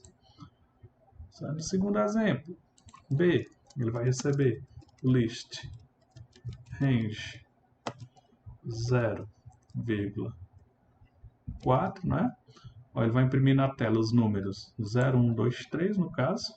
Ele vai iniciar no índice 0, print B, vai imprimir 0, 1, 2, 3. Agora vamos testar com 3 parâmetros. C vai receber list range 0,10,2. Ele vai imprimir os números de 0 até 10, contando de 2 em 2. Vamos dar aqui um print C. 0, 2, 4, 6, 8, certo? De 0 até 10 não, de 0 até n-1, de 0 até 10 menos 1, certo? No caso, contando de 2 em 2, não dá para chegar no 10, que é n-1. n-1, 9, no caso seria de 0 a 9, mas o 9, ele contando de 2 em 2, não chega no 9, a 0, 1, 2, 2, 3, 4, 5, 6, 7, 8, 9, aí para o 9 só tem 1, ele já para aqui, porque no caso eu pedi para ele ir de 2 em 2. Se eu quisesse de 3 em 3, ó, executava aqui, ele ia de 3 em 3, só que aqui ele daria para ele parar no 9. 0, 3, 6, 9. Tudo bem? Agora vamos falar um pouco da estrutura de repetição for, certo? Ela é a estrutura de repetição utilizada para realizar um determinado número fixo de iterações. Para que haja repetição desse laço, é necessário que a coleção iterada, repetida, ela aumente a quantidade de itens, certo? Que é o comando for. Ele vai de um valor até determinado valor e assim por diante. Vamos ver já um exemplo. Pode ser usado com uma sequência de números gerada com a função range, por isso que fizemos uma revisãozinha da função range, ou associado a uma lista, vimos o conteúdo de lista também, e após isso o trecho de código da repetição é executado para cada um dos valores da sequência de números ou da lista utilizada, certo? Vamos repetir tanto para os números ou para a lista que nós vamos utilizar. Como que seria isso? Vamos ver aqui um exemplo. Aqui nós temos a sintaxe do comando for. Uma das sintaxes, né? Ele possui 4 sintaxes. For variável in range limit, bloco de comandos, certo? Ele, no caso, ele vai utilizar a função range nessa daqui. Ó, range, no caso, com parâmetro. Aqui, a range com 2 parâmetros, certo? Detalhe, o bloco de comandos ele vai ser executado de forma hierárquica no for, caso isso aqui seja executado. E aqui, no caso, também de forma hierárquica, ó. E aqui também, ó, range com parâmetro, com 2 parâmetros e com 3 parâmetros. Ou então, você pode utilizar o for juntamente com listas. Tudo bem? Nessa sintaxe aqui. Vamos ver aqui uns exemplos. Utilizando um parâmetro range, ó. Para ir em range set, ele vai imprimir, no caso, o valor, no caso, na tela o valor de 1 até 7. O que ele vai fazer? For i in range set, print i mais 1. Ele vai, no caso, incrementando até o valor chegar em 7. Vamos ver aqui. For in range set. O que ele vai fazer? Vai dar um print i mais 1. Certo? Vamos imprimir, ó. Opa, deu algum probleminha aqui de sintaxe. For in range set, vamos ver o que aconteceu. Linha 1. Tá, não coloquei o i aqui. for i in range 7, ó, ele vai imprimir os números de 1 até 7. Ah, mas por que ele imprimiu de 1 até 7? Porque no caso, como eu não inicializei esse i com nenhum valor, ele vai imprimir de 1 a 7. Mas se eu quisesse inicializar esse i com 0, tinha um problema? Não. De certa forma, ele ia imprimir a mesma coisa. Certo? Ele vai imprimir os valores de 1 até 7. Tudo bem? Temos agora com dois parâmetros, lembrando que ele vai iniciar num valor e terminar em outro, certo? Que nós atribuindo, vai iniciar num valor e vai terminar em n-1, certo? 6 menos 1, 5. Vamos ver aqui o exemplo, ó. For in range 1,6. O que vai acontecer? Print i. Ó, esqueci o i novamente, já virou femania. Certo? Vamos executar. 1, 2, 3, 4, 5. No caso é n-1, 6 menos 1, 5. Tudo bem? Vamos para o próximo exemplo. Caso agora utilizando 3 parâmetros, ele vai de 0 a 21, de 4 em 4. Certo? For i in range, ó, inicia em 0, termina em 21, contando de 4 em 4. Agora eu vou dar um print no i, vou mostrar o i na tela, ó, que é o que ele vai mostrar na tela. 0, 4, 8, 12, vai contar de 4 em 4 até 20, porque no caso não dá para ele contar de 4 em 4, iniciando de 0 e chegando em 21. Aqui no caso foi estabelecido, gente, que ele inicializasse 0, mas eu poderia também, ó, inicializar em 1 e assim por diante. Quem vai decidir onde vai inicializar a minha contagem, meu contador, sou eu. Certo?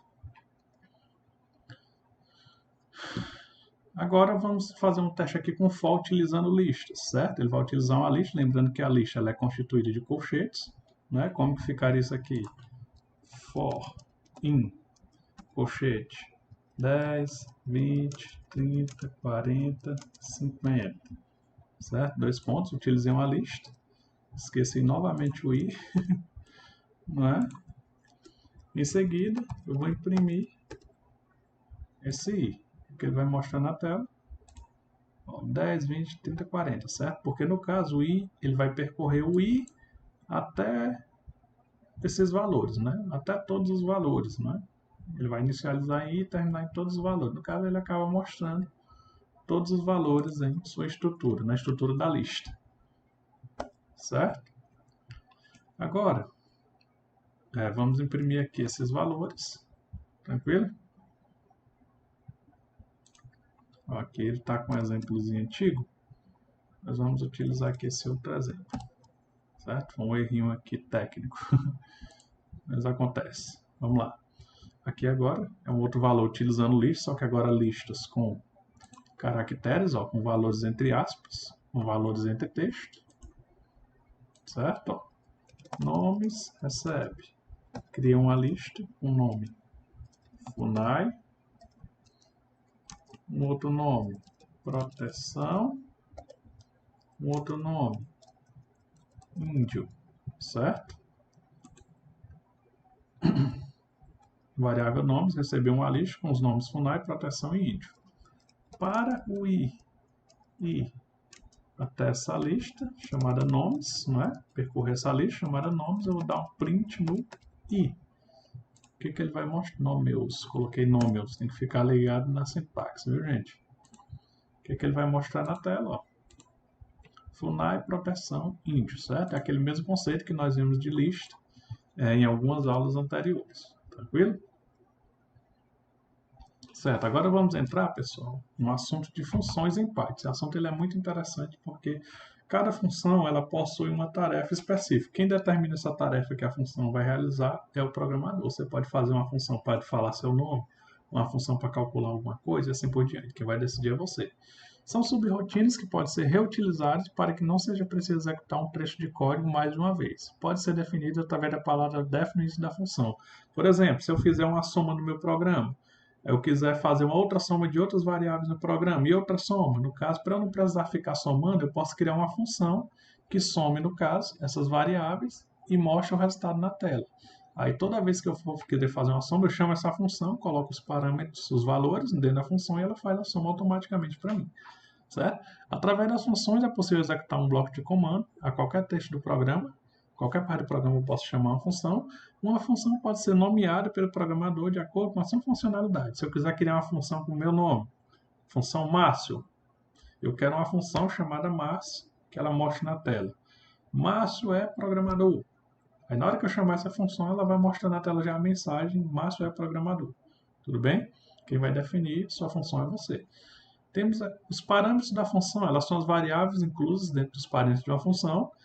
E no caso, essas variáveis elas são substituídas por valores numéricos, pelo qual nós podemos testar o nosso programa, ou valores textuais, vai depender do argumento que você atribuir, no qual você criar, quando você criar a sua função. Tudo bem? Aqui nós temos um exemplo, a função def_somar, ela vai receber dois parâmetros, no 1 e no 2, certo? Ou seja, quando esses parâmetros forem digitados no programa, esse retorno ele vai somar no 1, vai retornar o valor de no 1 somado com no 2 na tela. Vai retornar, por exemplo, se eu digitar 2 e 3, ele vai retornar 2 mais 3, que é igual a 5, certo? Aqui nós temos um outro exemplo. Né? Aqui, por exemplo, aqui nós temos a criação da função somar, aqui é o mesmo exemplo, perdão. Aqui nós temos um exemplo, ele está imprimindo um texto dizendo que 10 mais 5 é igual a somar 10, 5. Ou seja, ele chamou essa função somar, atribuiu os parâmetros 10 e 5 a esses valores, certo? Essa função vai vir para cá, vai somar os valores e vai retornar a soma de 10 com 5. Vamos fazer isso aqui rapidinho. Ó. Def, somar, 1, 2, 2 pontos. Retorno, 1 mais 2. Criei aqui minha função, vou criar separado, vou criar em blocos separados, viu gente? Criei aqui num bloco separado, poderia criar aqui também, não tinha nenhum problema utilizar ela, mas eu vou chamar em outro bloco para ficar mais organizado. Print, ó, 10, eu poderia colocar um texto, aqui é um texto, ó, 10 mais 5 é igual, estou querendo dizer que o valor de 10 mais 5 é igual, soma, que é a minha função, 10,5. Executando, opa, deu um errinho, vamos ver que errinho foi esse que ele deu.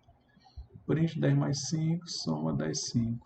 Objeto float não encontrado. Float aonde? Na primeira linha.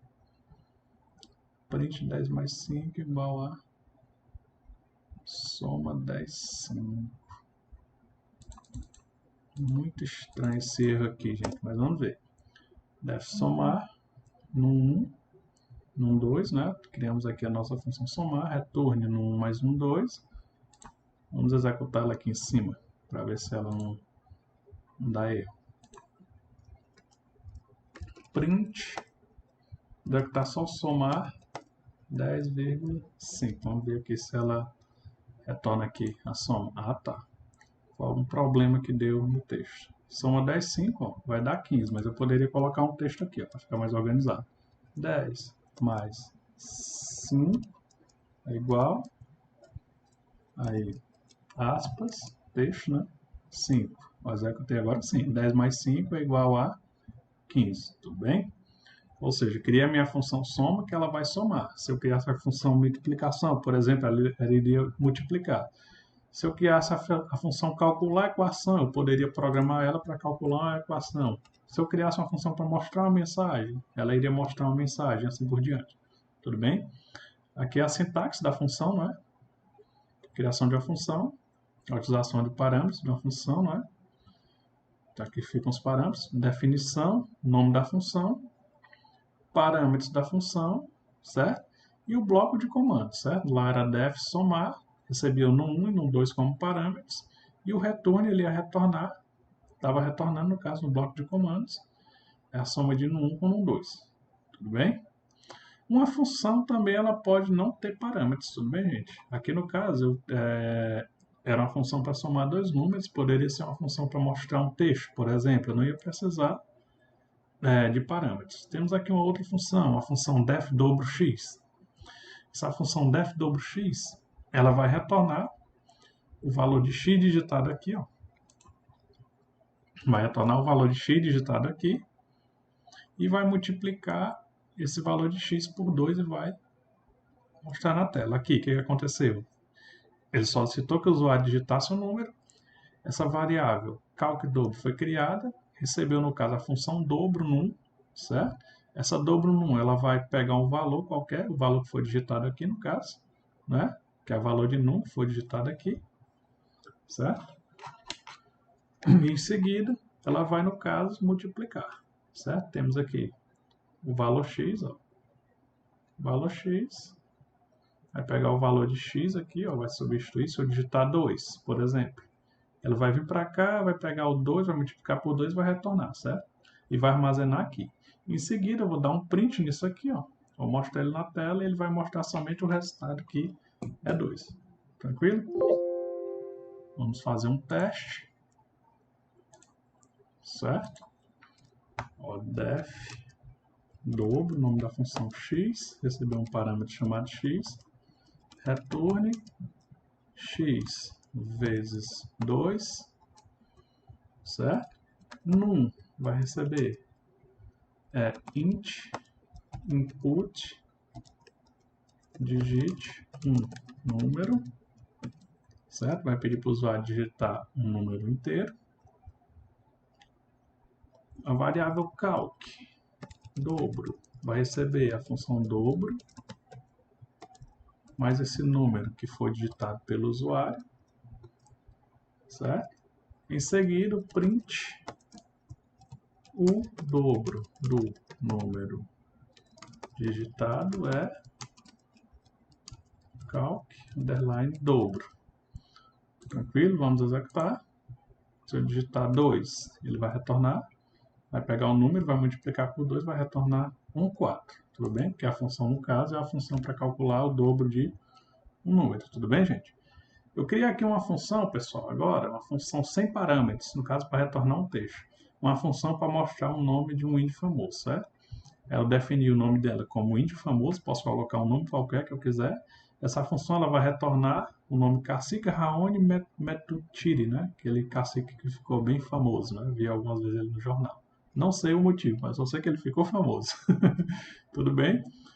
Aqui ele está dando um print, o índio mais famoso do Brasil ele vai chamar a função índio famoso, que é essa função, quando ele chamar essa função, ele vai mostrar somente a mensagem Cacique Raoni Metuchiri, certo? Vamos aqui fazer esse exemplo de def índio famoso, né?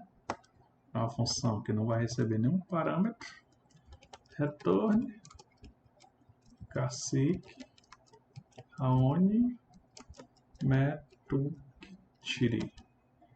Nome diferente, né, gente? Agora, vamos dar um print. Ó.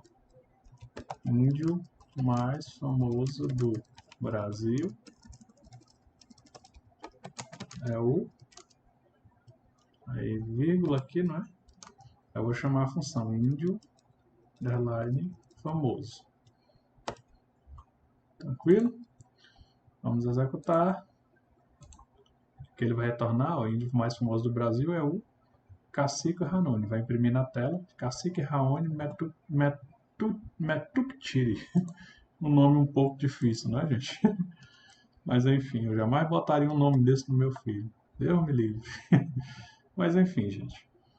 Temos aqui também outro exemplo de função. Uma função para imprimir o maior entre dois números. Ó. Maior N1 e N2 vai receber como parâmetro. Se o N1 maior que N2, retorna N1. Senão, ele vai retornar o N2. Certo? Em seguida, ó, foi solicitado que o usuário digite o primeiro número, o segundo número. Em seguida, ele vai chamar a função maior num, vírgula, num 2. O valor vai ser digitado pelos usuários e vai mostrar na tela, no caso, o maior dos números. Vamos fazer aqui essa função. Maior N1, vírgula, N2.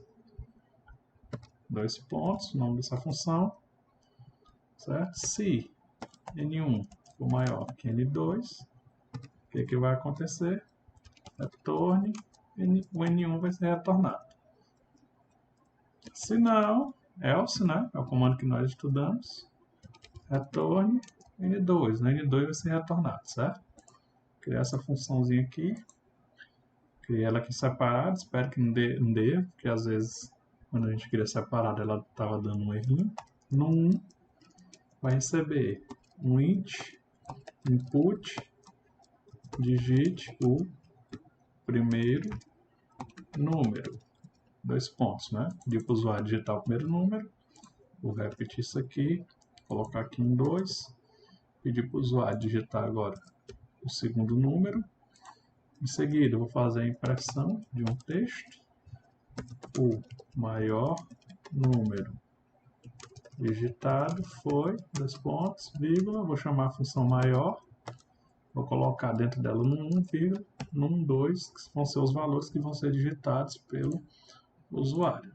Testando isso aqui, ó, vamos digitar o primeiro valor, 50, 100, ele vai mostrar, o maior número digitado foi maior, opa, tá dizendo maior, será que eu escrevi correto o texto?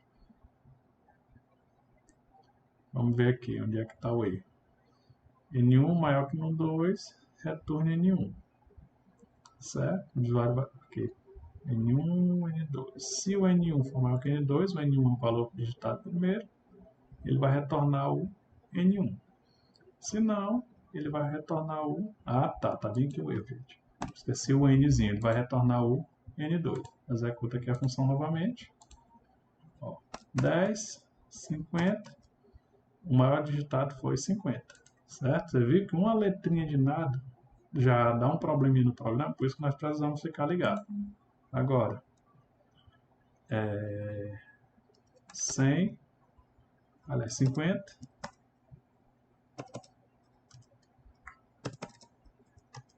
100, o maior digitado foi 100. Tudo bem, gente? Esse exemplozinho aqui de função. Interessante, certo? Agora, encerrando essa parte de função, vamos falar agora, essa parte para finalizar, vamos falar a parte de escopo, certo?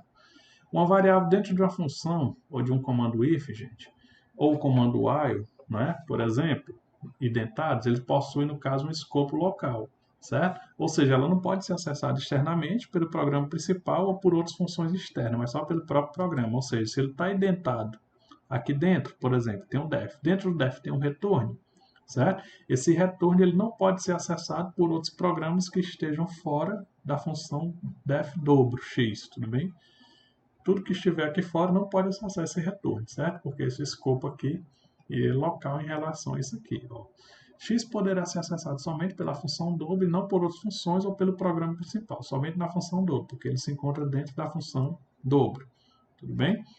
Já o escopo global ele pode ser acessado por qualquer parte do programa, certo? Escopo global, uma variável global é aquela que pode ser acessada tanto pelo programa principal quanto por outras funções existentes no programa. No caso, todo mundo pode acessar, tudo bem? Ele é público, digamos assim. Para fazer a declaração de uma variável global em Python, utiliza a instrução global antes do nome da variável para que ela possa ser acessível pelo programa principal pelas funções, certo? Tem já um exemplo aqui para nós vermos isso aqui. E quando uma determinada variável chamada de global pode ser utilizada dentro ou fora de uma função. Temos aqui um exemplo. Ó. Criei aqui essa função def chamada calcular. Dentro dela eu criei uma variável x com esse nomezinho global, que no caso é uma palavra reservada do Python, que cria uma variável global que pode ser acessada em qualquer parte do programa. Global x. X vai receber mais igual, significa x mais 1.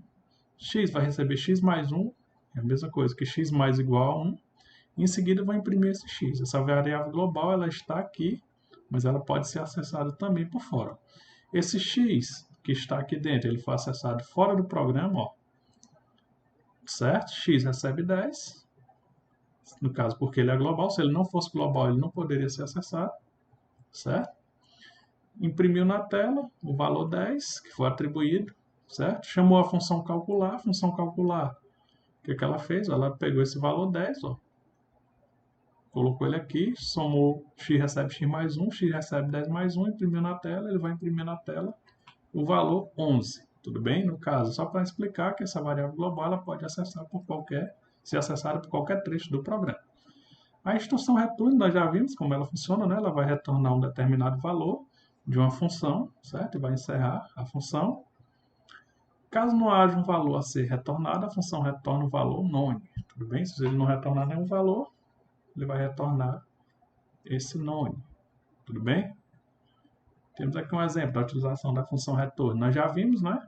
Ó, a instrução return, aqui no caso a função dobro ela retornava o valor vezes 2, através daquela função calc dobro, certo?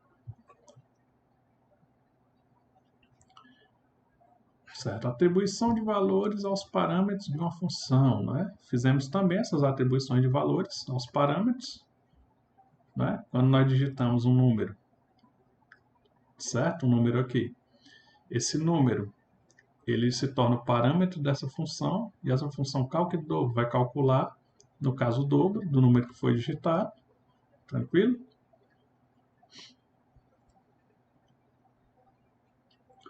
Aqui nós temos outro exemplo de atribuição a parâmetro de uma função da mesma forma. Ó. Função calc juros, valor taxa igual a 10. Eu tô passando isso aqui, gente, porque no caso é algo muito simples, é algo que nós já estudamos, já fizemos várias vezes, certo? Mas para finalizar, vamos fazer esse último bloco aqui, não tem nenhum problema. Def, ó, calc, para que nós possamos entender o que é melhor o que é essa atribuição. Mas eu creio que vocês já tenham compreendido. Valor, criar aqui uma função calc juros com a variável valor, taxa. Essa taxa recebeu um valor 10. Eu atribuí um valor 10 à minha variável taxa. Eu posso atribuir também ao meu parâmetro, temos o parâmetro valor e taxa, um determinado valor. Tudo bem? Tranquilo? Agora, juros. Vai receber o quê? Valor multiplicado pela taxa, dividido por 100, né? Em seguida, o que vai acontecer? Eu vou retornar esses juros. Tranquilo? Calc juros, recebe valor, taxa igual a 10, valor 10. Vai receber 100, tá aqui, retorne juros. Criei aqui essa função, ó. Ah tá, achei estranho ela não executar. Ah tá, porque o return, ó, faltou um nzinho no return. Retorno, executou, criei minha função, certo? Agora valor digitado, recebe int, input, digite um número, ele para o usuário digitar um número, né? Resultado, vai receber calc, juros, valor digitado, que é esse valor que eu digitei, que eu vou digitar, no caso, no programa, e em seguida eu vou imprimir print. O dobro do número digitado é 2 pontos. Opa. Fiz uma coisa aqui que eu não fiz. O programa fez sozinho. O dobro do número digitado pode ser aspa simples ou aspa dupla, viu, gente? Como no exemplo da aspa dupla, eu vou colocar aspa simples, vou colocar também aspa simples, certo? Para vocês não se confundirem. Aspa simples, vírgula, resultado. Tranquilo? Vamos ver aqui se executa, se der algum erro. Vamos procurar esse erro. Agora foi. Digite um número, vamos digitar 50, certo? O dobro do valor digitado é... Opa, o dobro? Ah não, porque no caso, ele está com o texto do valor anterior, viu? Aqui não é o dobro, viu, gente? Aqui no caso, o cálculo de juros do valor digitado aí sim que vai executar. Tem que ter cuidado com essa parte aqui do texto, viu, gente? 0.5, tudo bem? Aqui está o nosso exemplo, nosso último exemplo, para nós estarmos aí finalizando essa aula, viu, gente? Compreendido, certo? Vamos agora finalizar aqui essa parte C, né? Dessa aula, essa terceira parte, para que possamos dar início, no caso, ao próximo conteúdo. Um grande abraço, agradeço aí pela atenção de vocês, viu? Em caso de dúvidas, nós vamos ter aí o nosso encontro, tudo bem? Nosso encontro, digamos, não é bem um encontro presencial, é um encontro virtual, né? Mas online. Vamos estar ao vivo em tempo real para estar conversando sobre o nosso curso, tudo bem?